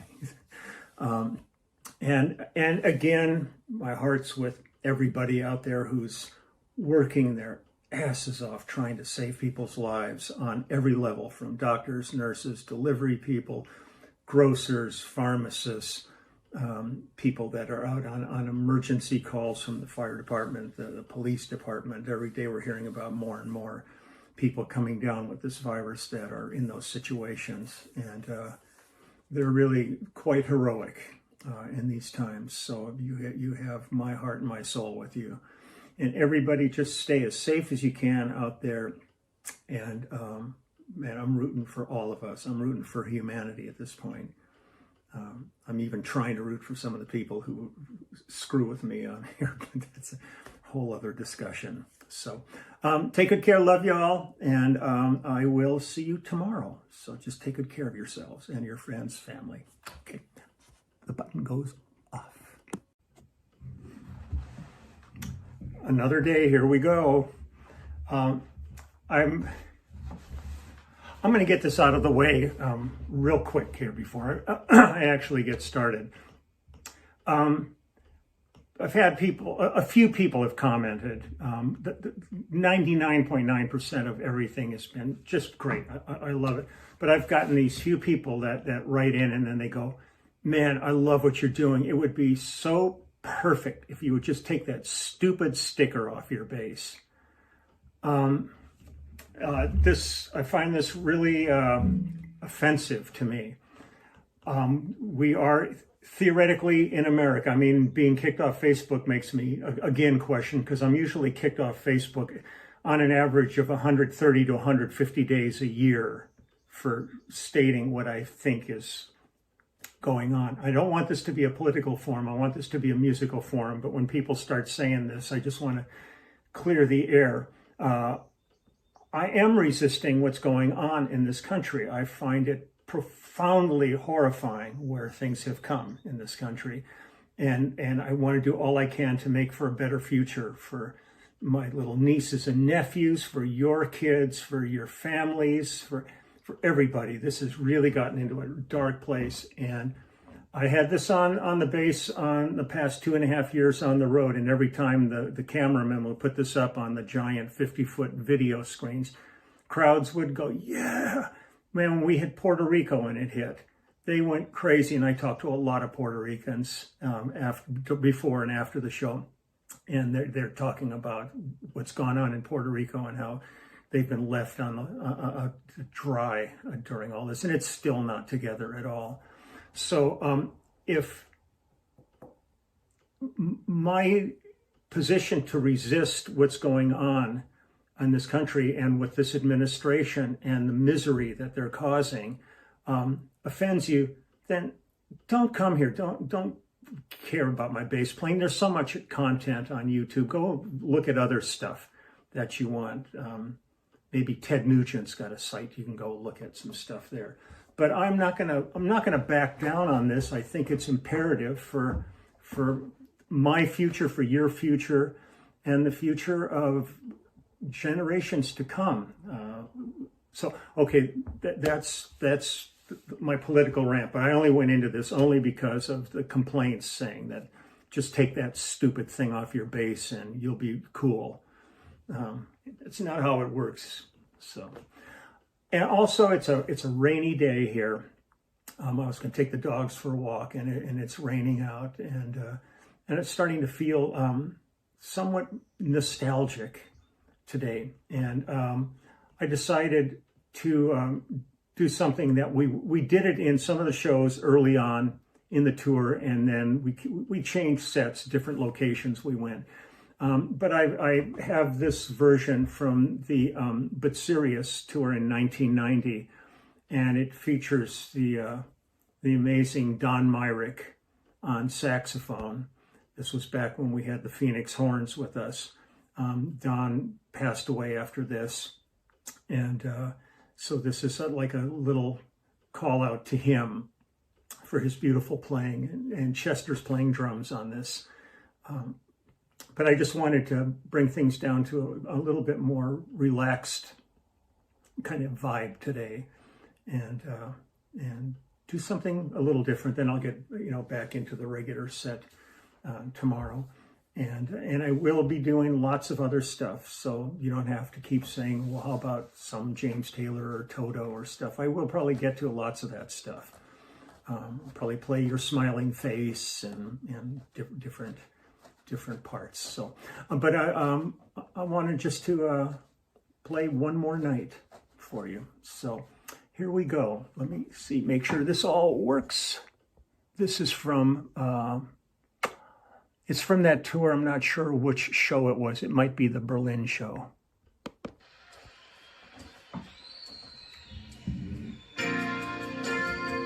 Missed the count off, but I'll come in now.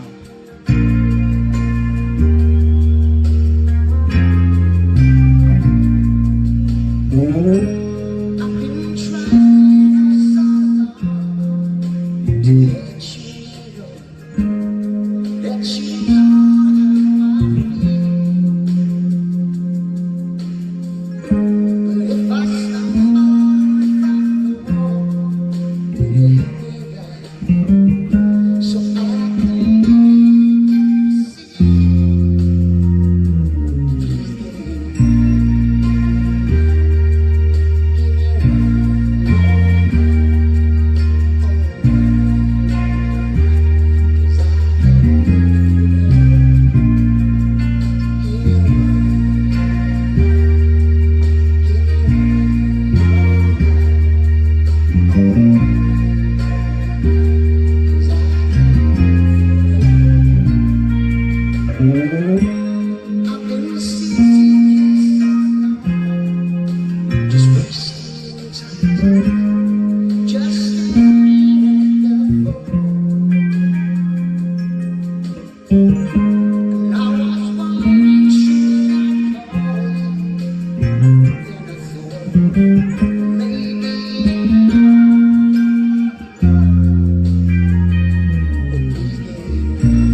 to get it right.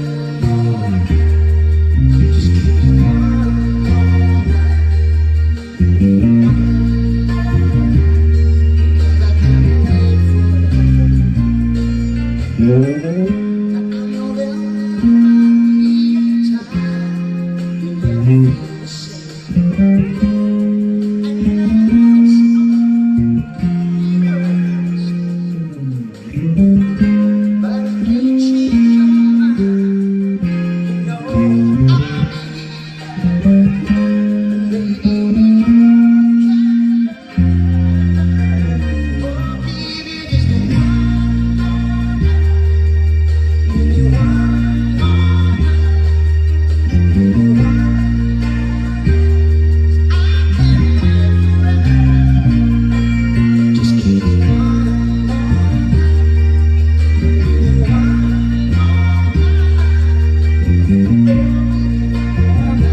Let me grab that hand here. Hold on just a minute.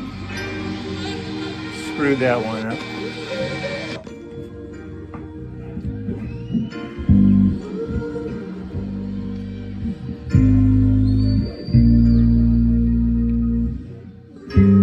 Oh, that's what it is. Sorry.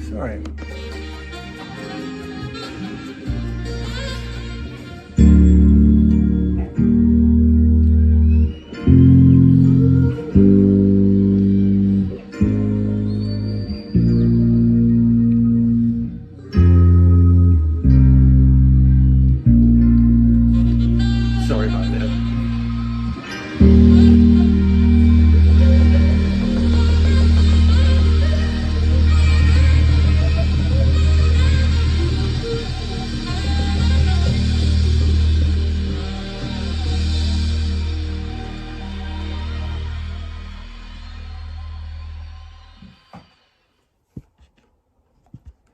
There we go. I think we are off there. Don Myrick, yeah, I do miss him. He played, George Shelby, all the guys that have followed him, done amazing work, but Don really set the bar high for everybody. So sorry about that screw up on the end. It's been a long time since I've played a lot of these songs, so it's, and I'm not rehearsing them in advance. I'm just kind of going for it. So as people would every once in a while say, you just had a brain fart. So that's that for today. I'll jump into some other stuff, but I just kind of wanted to visit that song. It just felt right for a kind of a dark, cloudy, moody day out here. And again, wishing everybody the very best under unbelievable circumstances. I'm relieved that I've been writing to friends around the world, and everybody's reported back, that they're hunkered down, but so far nobody's really in dire straits or going through any kind of serious hospitalization or anything like that. So I'm keeping my fingers crossed for them all, and I hope this thing peaks soon and that they can really hunker down, get some kind of a shot for this, or whatever it's going to take for people. But God knows how they're going to get this to everybody on the planet. I don't know where this is all leading, but I'm trying to keep a positive, optimistic. I've always been an optimistic fatalist, I guess.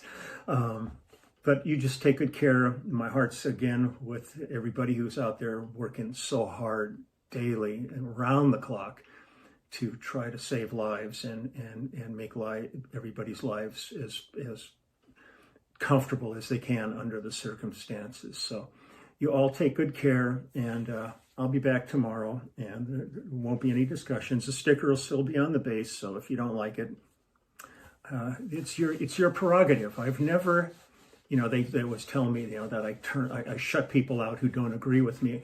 I've never done that ever.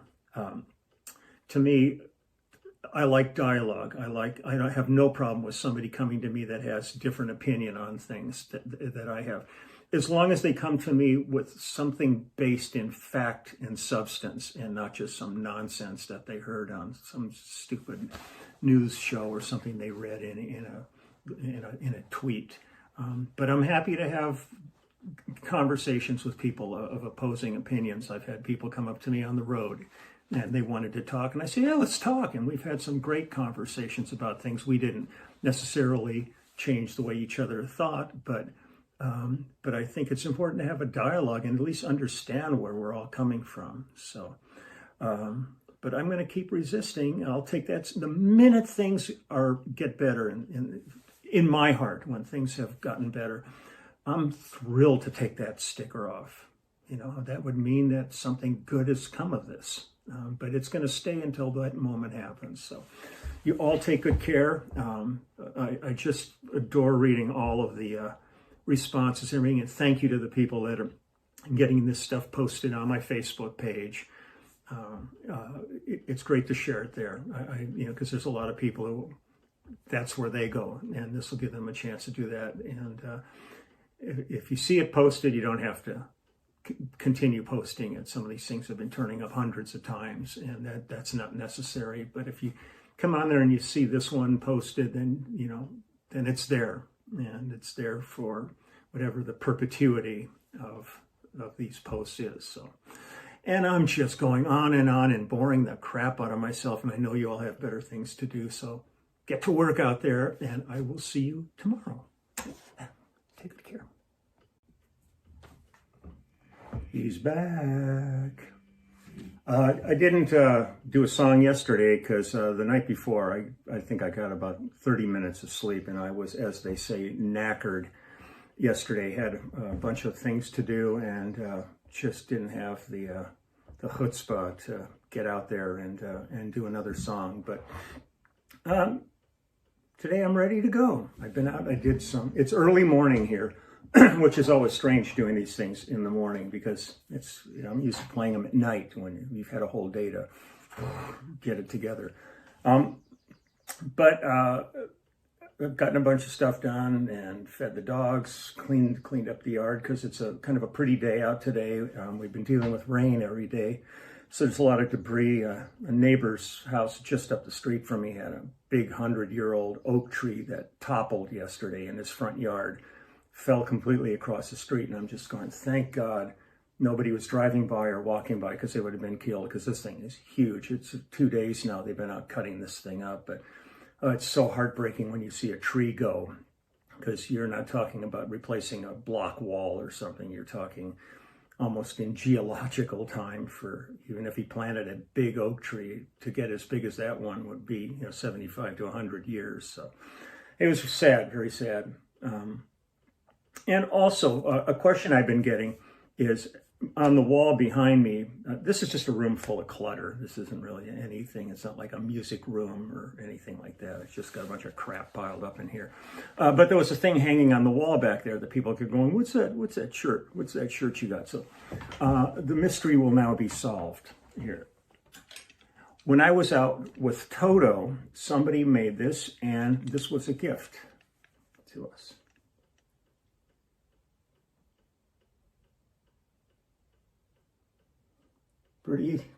It's great and scary at the same time.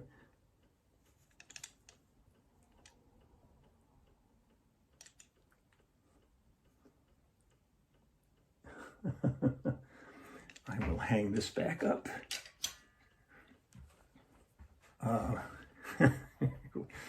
Okay. The song I'm going to do today, kind of a little bit of a backstory. There's a few things tied to it. But one thing that I've always loved working with Phil is how much he loves doing videos. And this song has just one of the most enjoyable videos we ever did. And it was the same for him with Genesis. All of their videos were great. And they worked with Jim Yukich and Paul Flattery as director and producer on their videos, who do just amazing work. But on this song, we had so much fun. We did the bulk of it in Australia. And there's a Western segment in it. And there's like a reconstructed Western town outside of Sydney. So we went out there and we all got into our cowboy gear, and it was like the gunfight at the OK Corral, and riding horses and all that stuff. It was so much fun, and there are vignettes within it with homage to like the Cars and David Lee Roth and all these different things. And then we also did a Road Warrior segment outside of Perth, and it was hot. It was so hot there, and there was stacks of tires burning, and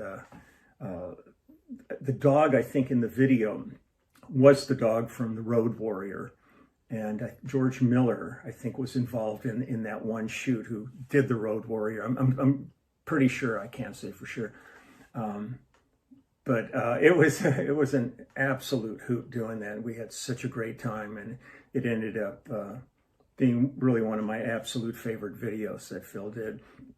And another thing that to me was always remarkable about Phil is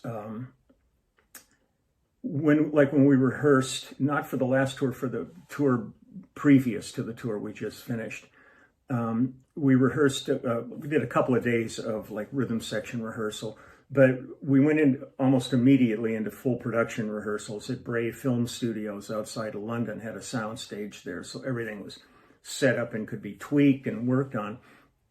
And towards the end of the rehearsals, oh, I got a notification. Towards the end of the rehearsals, we were inviting guests to come and watch the rehearsal and give us critiques. I think Barry Manilow and his band came one night because they were in London. But Michel Collin, who was our front of house mixer, would record every rehearsal. And then when we would finish rehearsals, we would all, as a band, go sit and look at the stage, and they would play back what we had just done so we could hear what it sounds like. And also they were at that point programming all the lighting and all the different things for the show, so we could actually kind of view the show as it would be minus us, and give critiques and really fine tune the show. And Phil had his hands in every aspect of it. I mean, that's one of the things I think is so remarkable about him, is like he was tweaking lights, tweaking sound, placements, all this stuff. I mean, it's not like a guy just walks out and sings tunes and plays drums. I mean, he's truly dedicated to the entire package. And one of the things to him that's always been like of utmost importance is the audience. It's not just him up there, going, "Oh, dig me," And one of his virtues that I think is really wonderful, and I wish more people in the business thought this way, his attitude was, the first audience to see this show deserves as good a show as the last audience who's going to see the show. So we would go in and we would do a long, maybe a month of rehearsals, fine tuning. And so by the time we hit our very first gig, it was like a well-oiled machine, and we had everything down. And that first crowd got as good a show as anybody was going to get on the tour, rather than kind of a learn while you earn attitude. And, oh yeah, first couple of weeks we'll dial it all in and figure it out. Well, that's not fair to the people that have dropped some hard-earned money and are excited to be there, and all that stuff. I don't understand that attitude of some groups, but you do what you do. So, but I'm gonna jump into this tune, and let's just go for it and have some fun. This is Billy Don't Lose That Number.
Billy.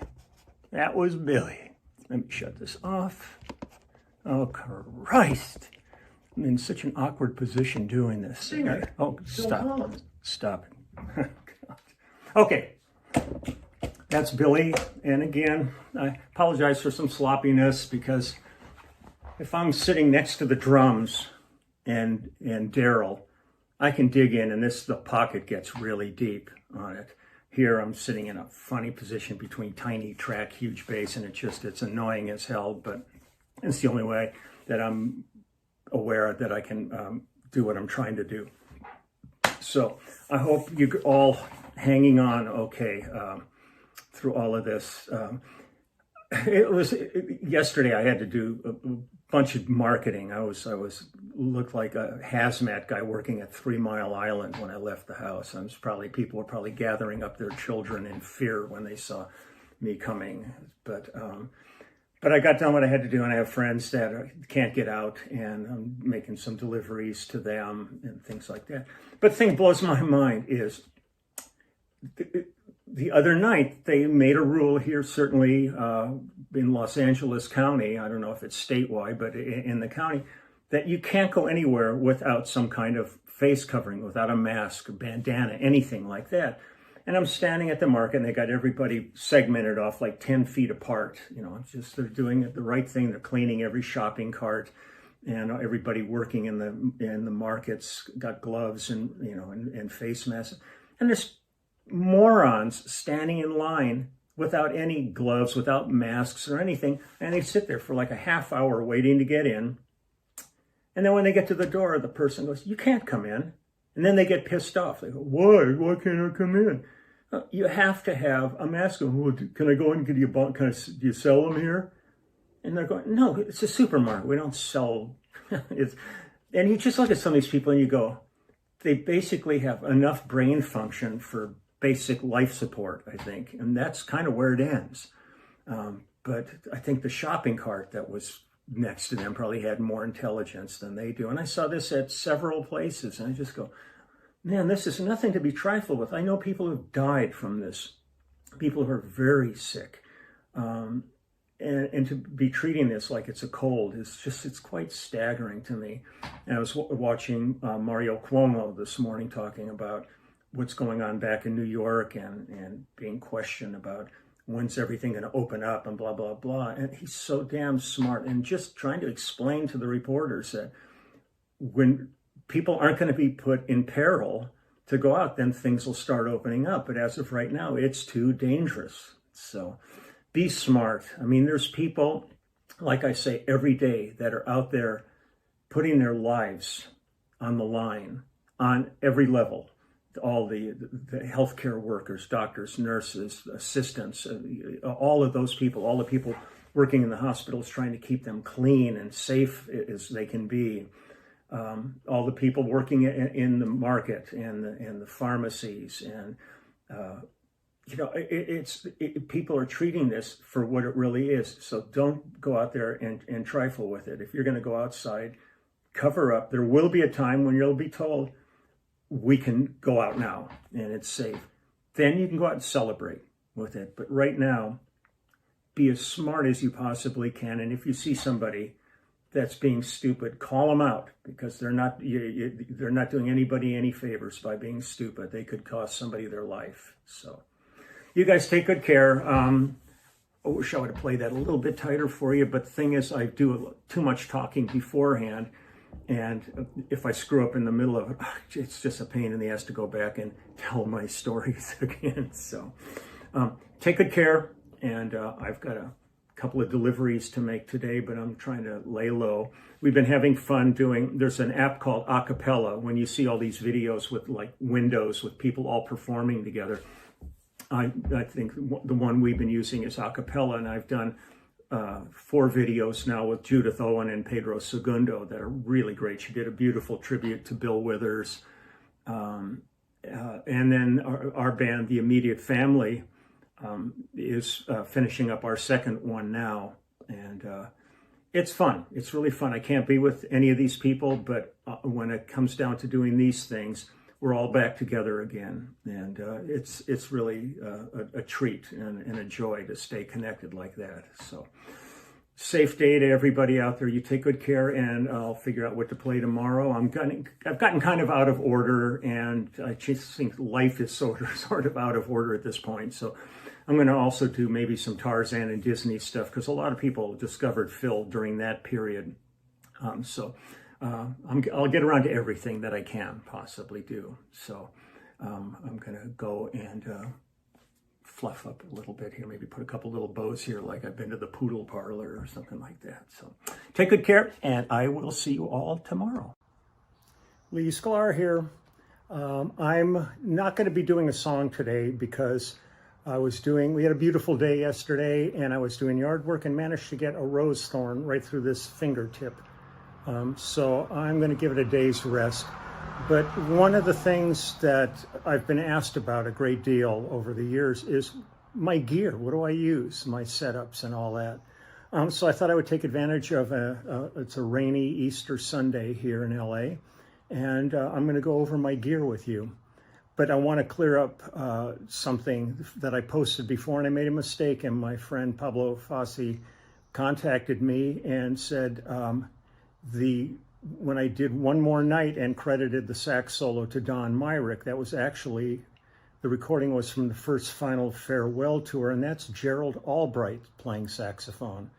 So I wanted to get that out. I mean, Don was on the earlier ones when it was the Phoenix horns.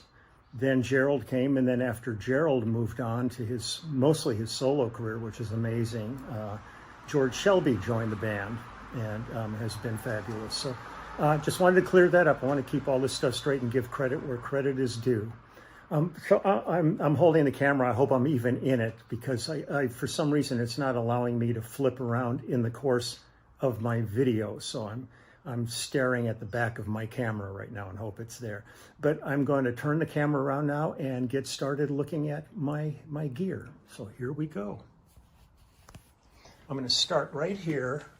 I've been a fan and a user of euphonic audio amplifiers out of New Jersey for, God, I know, maybe 16, 17 years now. I absolutely love their gear.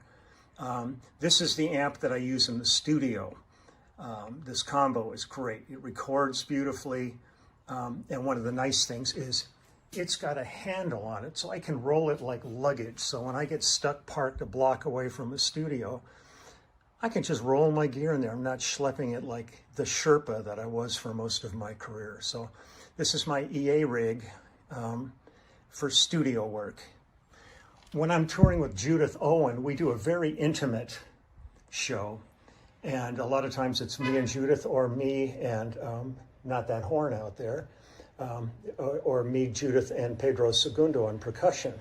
So this rig is fabulous. I can this sits in a gig bag and I can throw it over my shoulder. This is their little doubler amp. Think kicks butt. And there's like a single 10 in this cabinet. And I love it. And it works perfect when it's just keyboards and myself and percussion. This is the ideal amplifier. Now, for stage, this is my stage rig that I use with Phil. I used it with James Taylor and Carole King. Used it with Toto. Use it with our band, the Immediate Family. It's a 4x10 bottom. I have the Classic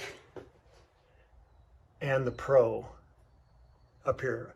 The Pro I have in as a redundancy, just in case anything happens, but I've never had a problem with any of them. So this is that rig, and attached to it, I have a euphonic audio single 12 that I use a Yamaha sub kick in front of in lieu of a speaker. So I run DI and sub kick, and then that gets blended. But this is killer. The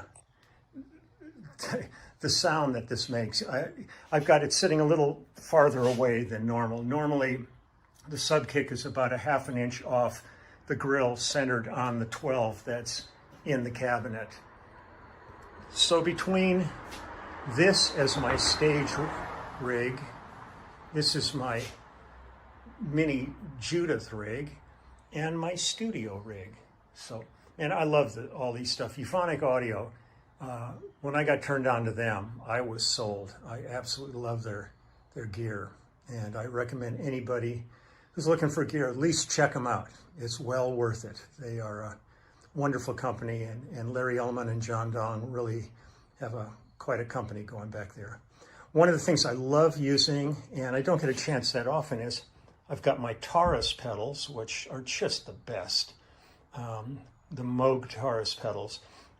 Last time I had these really in full glory was on the 90 tour with Phil, and they were great. And alongside that, I would have my MIDI pedals, which are just like Taurus pedals, except they're MIDI controllers. They're made by a company called Fast Forward, and they're just called MIDI Step, and they are dusty as hell right now. I just pulled them out of the case. But there's really cool things. There's octave selections on here. There's a button, this one right here. It's really infinite hold. If you press that down and hit a note, it'll ring as long as the thing's on. I mean, you leave it for 3 days, it'll still be going. The thing that was really fabulous about it, you can do lots of programming, but when I would do In the Air Tonight, I would have the pedal tone already going on this with a volume pedal. So when I actually come in, I would kick the volume pedal down, and then I would also step over and play the note on the Taurus pedals. So it was, we could really shake a building down. If you have a front of house guy that's got balls and goes, let's go for it, these are magic. That's it for that gear. Now I'm just going to show you basses. This is my signature,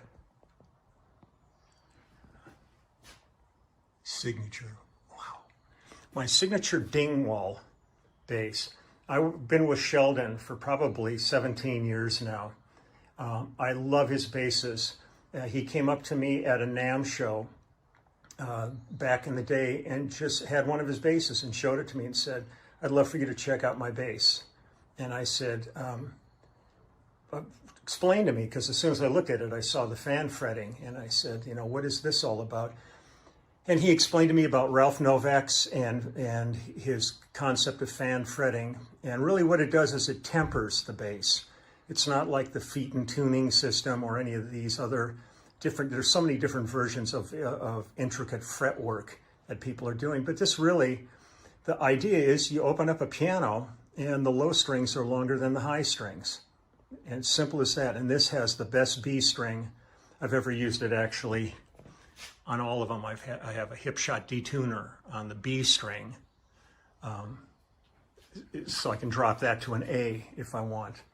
So that's my signature Dingwall, and all of my basses have mandolin fret wire on them, which is the thinnest fret wire you can get. And man, for me, that was a game changer. When I put that on, I just fell in love with that. And the thing is, when you're looking at this with the fan fretting, the bridge goes at the same angle as the frets, and then as it goes up, well, it's hard to see it right here, but the nut is at the other end. So I mean, it's really mathematically really well thought out. So that's the Dingwall signature. I have two signature basses, one with Dingwall and one with Warwick. I don't like when people say, oh man, dude's a gear whore. He'll put his name on anything. There's only a couple of things that I've ever endorsed. And I've got two signature models, and they are diametrically opposed. The Dingwall is a 5-string. My Warwick is a 4-string. My Dingwall is a solid body. The Warwick is a chambered body, semi-hollow body, chambered body. They're completely different kinds of instruments and serve very different purposes. Man, I love the space, though. It's a beautiful piece of workmanship. Once again, mandolin wire on the frets. And it is an exquisite piece of equipment. Now, what I did to make it a signature one is this is based on the Warwick Star bass, which I fell in love with the first time I played one. And then when Hans Peter came to me and he said, could we do a signature one? I said, well, I already love the star bass, but there's a couple of things that I wouldn't mind changing. So one of the things we did is we took this cutaway, which normally would have been straight across, and offset it all so that the body has this curve in it. It sits in a more comfortable place on my lap when I'm playing. This area over here, actually, it's hard to tell in this, but it's, maybe you'll see better here. You can see the thickness up here, and then it gets much thinner here. I wanted to have this where my arm would rest better on this rather than having a sharp edge right up here. Sorry for the dirt, I've been working in the garage. Jesus, nothing but class. So we changed that on there. The electronics are basically the same. The regular star bass has a more traditional F-hole. I saw this F-hole walking down the street in Germany on a manhole cover, and I thought, that's a great design. I like that, it's more modern. And then we did an ultimate producer switch. So if you want to try a sound here, you've got that. If they don't like that, they got all these different sounds you can get. And if none of those work, and actually none of them do anything, because there's just hooked up to a 9-volt battery for that. And then we also got tricky with the neck, and you can see I've got lights going up the neck. So that's my Warwick signature bass. And once again, like I said, this has nothing to do with Dingwall. There's no conflict of interest or anything. They're very unique instruments, and they serve very different purposes, but either one would be a great regular bass to have. On the road, I've been using the Dingwall a great deal because I'm not the kind of player that likes to have a whole pile of basses out there. I usually take 2 of these on the road with me, one in case anything breaks, which never happens, but you never know. But I feel that if there's one note in a show that requires me to be playing a 5-string, I'll just play a 5-string for the show. I'm not going to change. I'm not going to be having the sound guy going through EQ issues and all that stuff. I try to make everything as easy and simple as possible.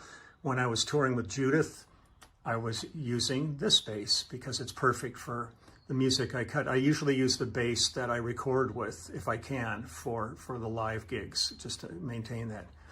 But now we get down to like the beast. This is my Frankenstein bass. This has been talked about so many times, and I've used this bass on probably 80% of everything I've ever recorded was with this bass. This thing was built in the old days. Westwood Music, Fred Wallace at Westwood Music, that was the watering hole in Los Angeles for musicians. And anytime you would go in there, you'd see Jackson Browne would be in there, Ry Cooder, you name it. And they had like the best repair service and all that. And the guy who ran the repair department was John Carruthers. And I happened on to this is a 62 precision neck. But I'm not a precision player. I don't really like the profile of a precision, but my very first real bass was a 62 jazz bass, which I still have, and it's the bass I played on Spectrum and One Man Dog and all that early stuff before this bass was built. And so what we did was I brought in that bass, and John did a profile of that neck, and we popped the frets off of this neck and reshaped this neck into being a 62 jazz neck. During the course of that, I was walking around the shop and I saw spools of fret wire hanging on the wall, and I said, "What's this wire here?" And John said, "That's mandolin wire." I said, "Let's try it with that." And he said, "No, don't use that." He says, "It's way too light and thin. It will wear out really fast." Needless to say, I said, "Let's just do it. And if it doesn't work, then we'll just refret it with regular bass frets, whatever." But like I said, I've used this on probably 85% of everything I've recorded, and I play hard and I do a lot of vibrato, and I'm on my 3rd refret on this bass. So these are this is where the mandolin fret idea started. This on the back side here, this is one of the very first prototype hip shot detuners. I've been with those guys forever. They build like the best tuning machines. All their hardware is really quite spectacular. So that's that part of it. If we go down here, the body of this was actually made by a company called Charvel, which used to make replacement parts for instruments. And they were kind of near where I live. I had heard about them, so I drove out to the factory, and there was a stack of Alder precision bodies. And I went through about 20 or 30 of them, just holding them by a piece of wire and tapping on them. And this one just resonated. It was a beautiful piece of wood. So I bought that, took that to Carruthers after he had been shaping the neck. The thing where we really went in a different direction was, these are like the very first EMG pickups that Rob designed. Underneath this plate is where traditional P pickups would have gone. But we wanted really to put pickups where jazz pickups would have gone. So I run 18 volts, so there's two 9-volt batteries under here. But the thing that we did was, normally these pickups would be in a reverse position like that. This one would be up here and this one would be down here. But I was thinking that just by the nature of the G and the D string, why would you put that pickup closer to the bridge? They're already going to read with more clarity than the E and the A string would. So we decided to flip the positions of both of these pickups. They're sitting where jazz pickups would have traditionally gone, but they are in a reverse position. It's very hard to tell here on this, but you can see how much I've played it. I've worn all the plastic down. There's a big hole kind of in here. This is all just worn out from my thumb leaning into this bass. But the only problem with these early EMGs was they went through 9 volts like crazy. When I was working really hard schedules, I might go through a set of batteries a week. And I think it's just maybe my OCD anal kind of mentality. But I would carry a voltmeter with me, and pull out a nice fresh battery at about 9.4, 9.6, excuse me. And as soon as it was down around 8.6, 8.5, somehow I could hear something that wasn't as pleasing to my ear, certainly in overtones and harmonics. So I would just change them. I figure, what the hell, you change batteries, it's like losing the space shuttle for an O-ring.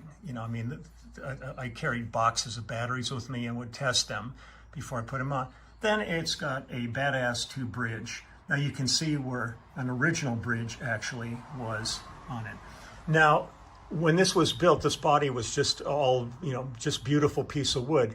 In 1982, I did a record with the LA Dodgers after they won the World Series with the Big Blue Wrecking Crew. And we went in the studios, me and Jeff Porcaro and a bunch of guys. And at the end of the session, they were signing baseballs. And I grabbed a baseball, of course, but I said, hey, guys, why don't you sign my base? So they said, really? Yeah, come on, sign it. So they did. And that was it for a while, just the baseball player. So I ended up at a gig with James Taylor, and I go backstage, and Rocky Blyer and Lynn Swann at the time with the Pittsburgh Steelers were there, and they saw the bass, and they said, oh, baseball players are pussies, you need football players. So I've got Rocky Blyer right there, and I still have Lynn Swann right up here. And then it just went for it. When we did Sesame Street, I had Oscar, the guy who does Oscar, signed it. It was great. It's hard to see in here, but it's still there. But Jeff Porcaro signed it right up in here. There's Graham Nash there. Hugh Padgham here. B.B. King. I think there's B.B. in there. Joan Baez. I mean, it's all these people I've worked with. And the problem was it's my main bass, so I never clear coated it. So people have come and gone, but there's stuff tucked away kind of all over the place. I've got Vinnie Colaiuta and Sting and Clapton and everybody on the back of the bass. So I'll cover, there's Merle Haggard right there. It's hard to go there. Rodney Crowell. I mean, it's just kind of all these different people I've worked with over the years.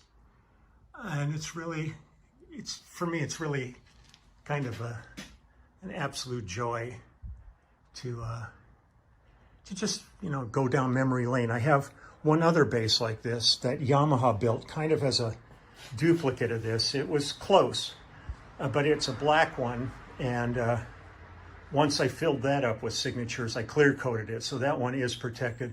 And I did work with Mel Torme and Milton Berle and Bob Hope and Debbie Reynolds and all those people. So I've got all of them on there and stuff. But so the reason this ends up getting called Frankenstein, it's like body parts. This thing was never a real instrument. This was a bunch of pieces and experiments that came together. And when we plugged it in, it could have sucked. But fortunately, it just sounded fabulous. It still sounds fabulous to this day and is still one of the finest instruments I've ever played. I stopped taking it on the road because the road has become so scary for gear in terms of airlines and it's the way things get handled. And I just never wanted to take a chance on anything happening to this. So it stays home and gets used for recording, and that's it. And so that is basically my gear. I was given this poster. I thought I was going to hide it, but it's still here. My pedals and my amps, my euphonic audio for 3 different occasions, 3 weddings and a funeral. So you guys take good care of yourselves out there. I will probably be cutting a song tomorrow, but I just thought I'd take advantage of today and do a gear thing and do that. So again, my shout out to everybody who's working so hard to save lives and save this world. You are my heroes, and I love you dearly, and I'm going to dedicate everything to you, because without you, we would not be here. This would be a very different situation, and your sacrifices are not going unnoticed. You are remarkable people. So everybody take care. We'll see you tomorrow. Happy Easter if you celebrate Easter. Happy anything that you're celebrating, and just celebrate yourself. That's what it's all about. So bye-bye. He's back. I'm going to have to lay low for a few days in terms of playing, because whatever I did to this finger yesterday, it's really hurting today. I think I got a rose thorn that went like straight down into the tip, right into the bone. So like every time I press down my finger when I'm playing, it's like a little bolt of lightning going through my hand. So for the sake of my sanity, I'm going to lay low for a few days and let this kind of heal up a bit. And but I thought there's a couple of things I didn't do on the gear video that I did yesterday. So I'm going to show you a couple more things and clarify a couple of questions that were asked to me. First off, they did an album celebrating B.B. King's 80th birthday a number of years ago. And it was different rhythm sections from around the country. And I was fortunate enough, it was a lot of duets. I think I did, I can't remember if it was 3 or 4 tracks on the album. But Bobby Blue Bland came in and sang with B.B. Billy Gibbons came in. I forget who else we had at this point. But, I just sat there flipping out through the whole thing. I'm just kind of going, I'm sitting not in social distance. I was about 2 feet from BB playing and with Bobby singing. And I was just freaking, pinching myself going, that's BB King. Oh, shit, that's BB King. My God, it's BB King. It was blowing my mind.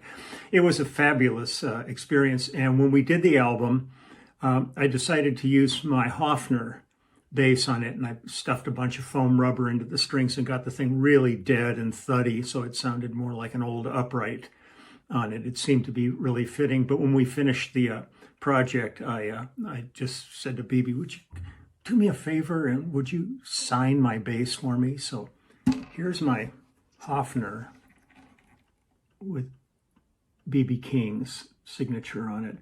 And I have a photograph of BB. Actually, it might be right here. Oh yeah, it's in plastic, but it's a picture that I took with BB signing the bass, just so nobody would say, oh, BS, that's not really BB King, you know, blah, blah, blah. So that's a real treasured memento. I don't use that bass often. It's very kind of song specific. So if I find something where I think it'll fit, I'll whip it out. Excuse me while I whips this out. But the other bass I'm going to show you now was back in the, it must have been 67 or so. I had an opportunity to get a absolutely mint 62 jazz bass. Candy apple red, had the covers, everything.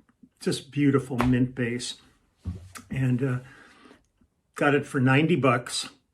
And which was really, for me, it was a scuffle just getting that 90 together at that time. But I got it.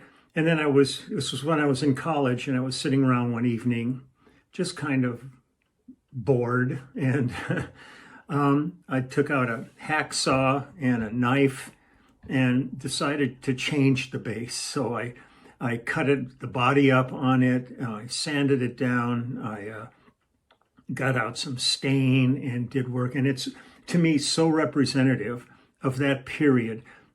It was like Vietnam was going on. It was the summer of love period. It was like all the hippie stuff. And it's really funny. I always looked like a hippie, but I was never a hippie. I never did drugs, never drank, never did any of that stuff. I just loved being around the music. But I'm basically an incredibly square. I think Ozzie Nelson is a freak compared to me. But but this is the bass before Frankenstein was built. This is the bass that I used on James Taylor's One Man Dog. I used it on the early Section albums. I used it on Spectrum with Billy Cobham. So this was a 62 jazz bass, and now it is. There's pictures of me playing it. The neck is so exquisite on this, but I've got a peace sign in there. Peace. There used to be a wooden cover that I carved that fit over this, and I had wooden knobs that are somewhere to be found. But this one really, in here, is completely. It's hard to see how worn down that is, but man, years and years of playing with this thing. I used it when I was in Wolfgang, the band I was in when I met James Taylor. This was the bass I was using. The thing still sounds incredible. I cut so much, I removed the horn that was up here and made it more of that kind of a Les Paul sort of shape. In doing so, I ended up removing a lot of weight from the body. So the strap I still has hanging off the end of it is a 2-pound block of lead as ballast, so that the bass doesn't go like that when I'm playing. It keeps it kind of upright. But so this was my first real bass. Before this, I had a St. George, and then after that, I had an Echo, which was the poor man's Hofner. And I remember playing a gig one night, and the strap broke, and the bass fell down, and it was a hollow body, and it had the plug in the side, and when I picked it up, the plug had punched right through into the body, so there was a hole in it, and so I had to just tape that all together. But so this is really a relic. And on the back, you can still see kind of a square right in here. I was a major Mothers of Invention freak, and I had a picture of Zappa decoupaged on the back of my bass for inspiration. I love the Mothers, all the incarnations of it, all the guys that have gone through, but that original band. with Roy Estrada and Billy Mundi was one of the most amazing rhythm sections. And I used to go to all their concerts with Vito and his freaks. They did these things called guambos, and it was just like this giant freak out. And it was pretty amazing and pretty mind blowing. I remember going to see the Mothers at the Anaheim Convention Center, and people were yelling out all kinds of requests, and Zappa stopped, hold on, walked around to each guy in the band, and then went. And each guy had been assigned another song, so they played all the requests at one time in total cacophony. And then he turned around and said, "Okay, new music," and they went on with the show. I mean, it's just genius stuff. But also, I was asked about strings. I've been using GHS super steel round wounds on most every bass I've got for forever. I really like those. I use a medium light set. I really like a 40 for a G string. Most kits sets seem to standard come with a 45. I just find that too thick. A 40 gives me wiggle room. So the standard set is 40, 58, 80s, and 102s. For my ding wall, I check with Sheldon because it's a different situation with those. A lot of times I'm using my GHS G string on that, and then I use the rest of the ding wall strings because it's because of the fan fretting. It's not a standard set. And I've got a couple others. I have a couple of basses like the Hofner, and I have a Washburn AB45 acoustic, which I almost got rid of because I just hated it. It just sucked. And one day I thought, well, let me try this, and I just pulled the frets out and filled the neck and put flats on it, the black nylon wrap flats. And boom, it came to life. It was a happy bass. So I still got that. And it almost sounds like a mini Moog when I play it. It's a really interesting instrument. I used it. There's a really wonderful album I worked on called The Great Divide with Willie Nelson. And I used it on a couple of tracks on that, and then used it with octave divider and stuff. And man, it's sweet. So I mean, I've got a few basses. I'm not a collector. I was very fortunate that John Entwistle was a collector, because like I had an alembic that I just never quite connected with, and he was looking for one to hang on a wall. I think John had like 400 or 600 basses or something, and he ended up buying my alembic, and just because he wanted to hang one on the wall. But I've never been that way. I kind of really just have pretty much what I would use. That's why I've got basses in hard rocks all around the world. And I've been unloading a pile of gear with this company called Techno Empire. And there's a bunch of basses, amps, all kinds of stuff for sale on that. And I've signed all of the stuff. But it's just, I just kind of go, it's not really fair to the gear just to sit in a warehouse or a closet. Instruments want to be played. So I pretty much I've pretty much got everything that I'll ever use at my house, and that's it. So that's my video for today. As soon as my fingers feels better, I will start playing again. But I'm going to give this a few days to rest up, because I don't know what the hell I did, but I always manage to do something. I always kind of feel when I'm working on a project around the yard or in the house or anything that I really haven't done an adequate job until I see some of my blood somewhere on the project. And it never fails. I do find some blood somewhere on it from a project. So everybody take good care. Please, everybody just in your hearts, if you don't say it out loud, just give a shout out, though, to all of the people who are working so hard every day in harm's way to save lives and try to get this all under control. And they're a miraculous group of people, and they will have my unending gratitude for the rest of my life. They're something special. So enough of my rambling and going on and on. I'm going to get the hell out of here. You guys do whatever you're up to. And there's some other, I actually just saw something that I think will make for a great story. So maybe if I'm not up to playing tomorrow, I will tell you this. There's times when I'm interviewed and they always say, give us a great road story. And I think, and during an interview, and they want to hear about, was there like nude mud wrestling in the dressing room or something? That's usually only the band. But and when I tell them this one story, it's they always kind of just their eyes roll back because it's not what they want to hear, but it's one of the most touching experiences I ever had on the road. So maybe I'll tell that story. It's a long story, but it's pretty sweet, at least to me. So you guys could take good care, and I will see you tomorrow. Bye-bye. Well, I'm back, and finger's still really sore. It'll be fine, but I figured in times like this, it's I'll just give it a chance to rest up. If I was on the road and this happened, I would just have to bite the bullet and play the shows and be uncomfortable. But I'm not, so I'm not. I'm going to just let this thing heal up for a couple of days and take it from there. But I mentioned yesterday, one thing I wanted to do, the signature Warwick bass was designed and built by Marcus Spangler, who's one of the main guys at Warwick.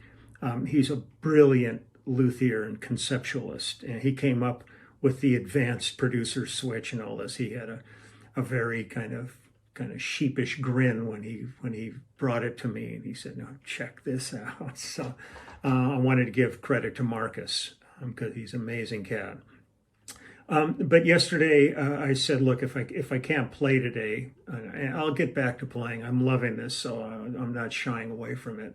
Just want to do it right. I said I was going to tell a story. Now, so many times during the course of interviews and stuff, people they just, it's sort of sad. They kind of want the dirt. They want to have you tell stories that, all this stuff, about what happens backstage and on gigs. And they're always kind of hoping that some terrible stuff went on that people will go, wow. There's been a few stories for me, but they had nothing to do with anything risque or, any of that kind of nonsense that those people are really hoping to glean from you. So I'm going to tell one of the stories I tell, and usually by the time I finish it with some of these people, I look over and they're just, they've zoned out a long time ago. It's not what they wanted to hear. But to me, this was really one of the more kind of remarkable experiences I've had on the road. So this happened during the But Serious tour with Phil Collins in 1990. And we were in the Glasgow airport getting ready to fly to Dublin. And then we were going to go from Dublin, we were going to drive straight up to Belfast and play, and then come back and play Dublin. So I'm sitting there, and we're just waiting for our flight. And Bridget Bryant comes over to me, and she kind of nudges me and points over. He says, "You see that family over there?" And I look over, and there's this woman with these 3 young girls and this little boy. And Bridget looks at me and she goes, "That little boy thinks you're Santa Claus."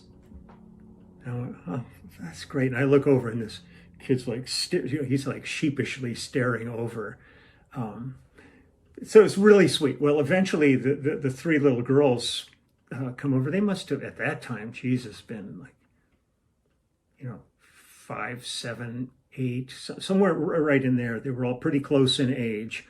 But they came over and said, "Are you guys a pop group?" And we said, "Well, yeah, we are." We explained, we were with Phil Collins and all that. And they had heard of Phil Collins because this was really pretty much, at the height of his powers. So they smiled, and we talked a little bit with them, and then they went back. And the little boy just kept staring over, though. It was like really, really funny. So I moseyed over, and I started talking to the mom, Adele. And I said, "What's going on with you guys?" And she said, "Well, we're heading back to Dublin and all this." I said, "Well, we're going to be playing Dublin in like 2 days or whatever it was." I said, would you like to come to the concert? And she said, yeah, we'd love to. I have to check, meeting my husband at the airport when we get in, and we'll check and see what our schedule is. So, but the whole time, this little boy's like just, sort of freaking out. And as they call our gate, though, they start to get up, and he's toting this bag, and I reached over. I said, "Here, let me help you with that." And so I'm carrying his bag and walking with him, and he's just glommed onto me. He's just kind of staring away. It's really so adorable. It was just unbelievable. He was 4 years old, and so we take the flight, and we get to the airport, and she meets the husband and says what's going on, and comes back and says, "Yeah, we'd love to come to the show." I said, "Okay, well, give me your name, and there will be tickets for the family and backstage passes at the box office for you."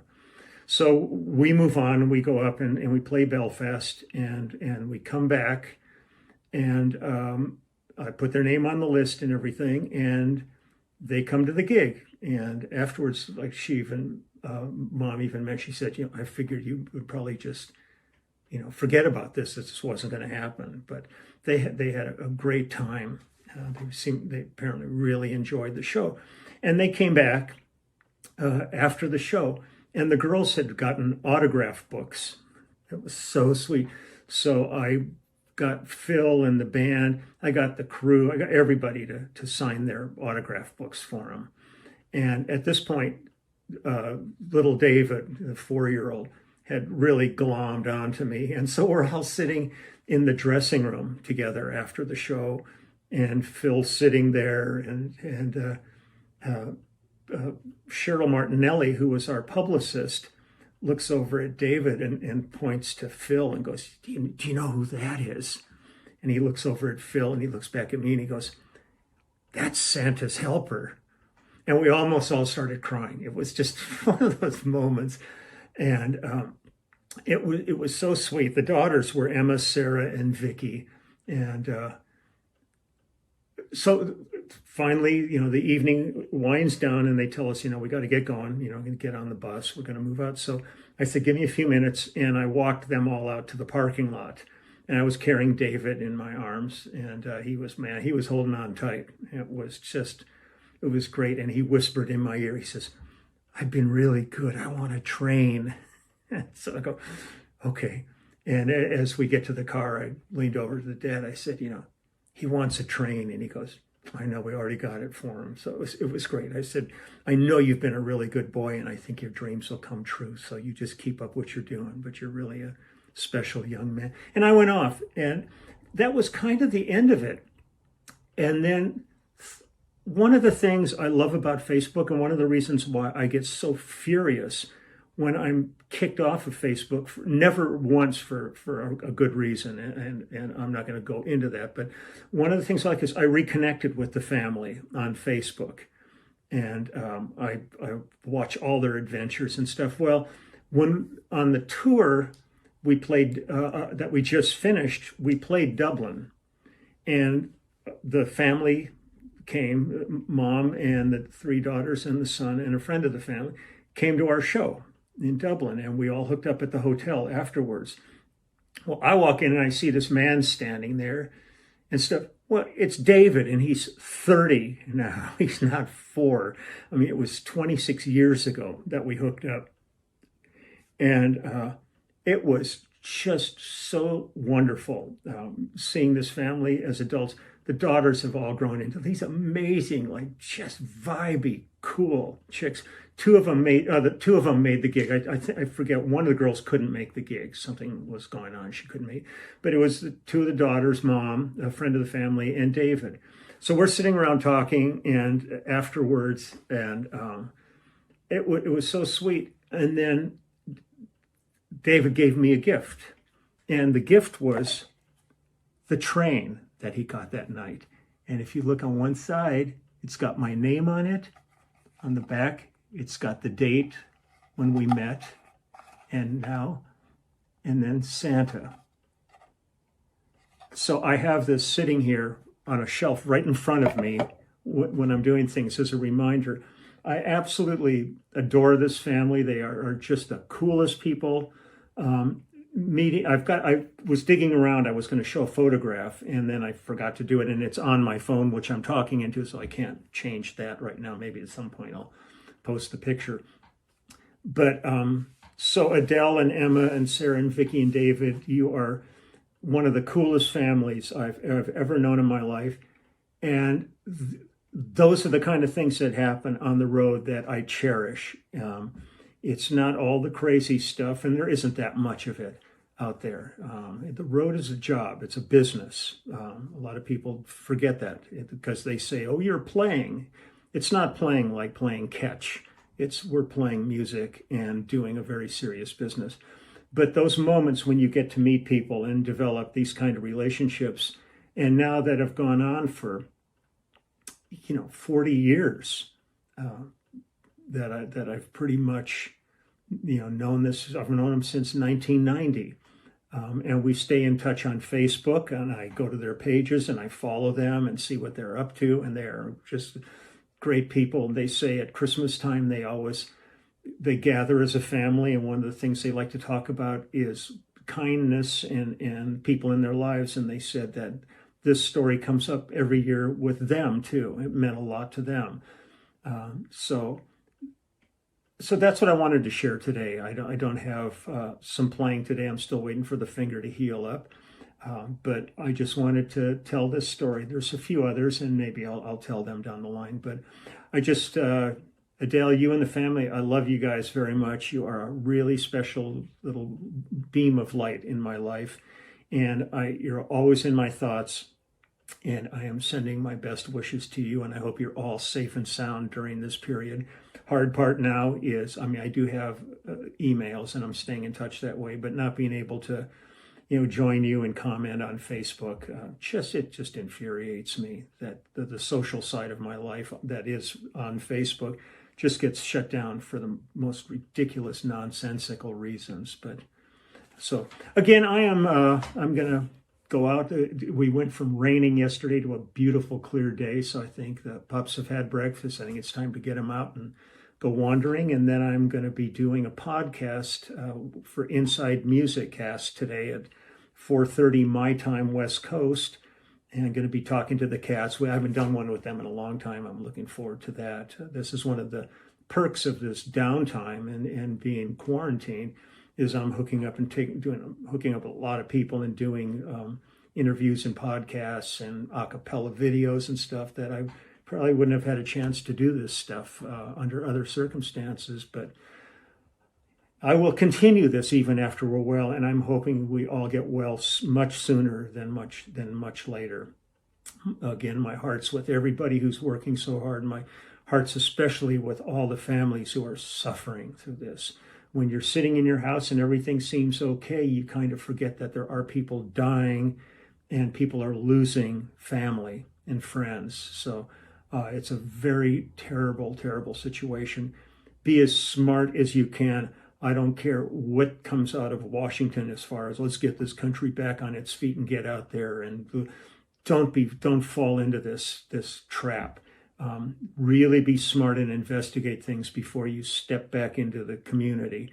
The last thing I want is to hear that more of you have passed away or become terribly sick and passed on this disorder to anybody else. It's the last thing we need at this point. Economy's suffering, but there's no greater suffering than death, and that's what we have to be watching out for. So take good care of yourselves. I will see you tomorrow. If I'm not playing, I'll try to come up with another story, or maybe I'll do some interpretive dancing to Dilip's flower duet, something like that. We'll see. I'll take requests. But you take good care, and we'll see you tomorrow.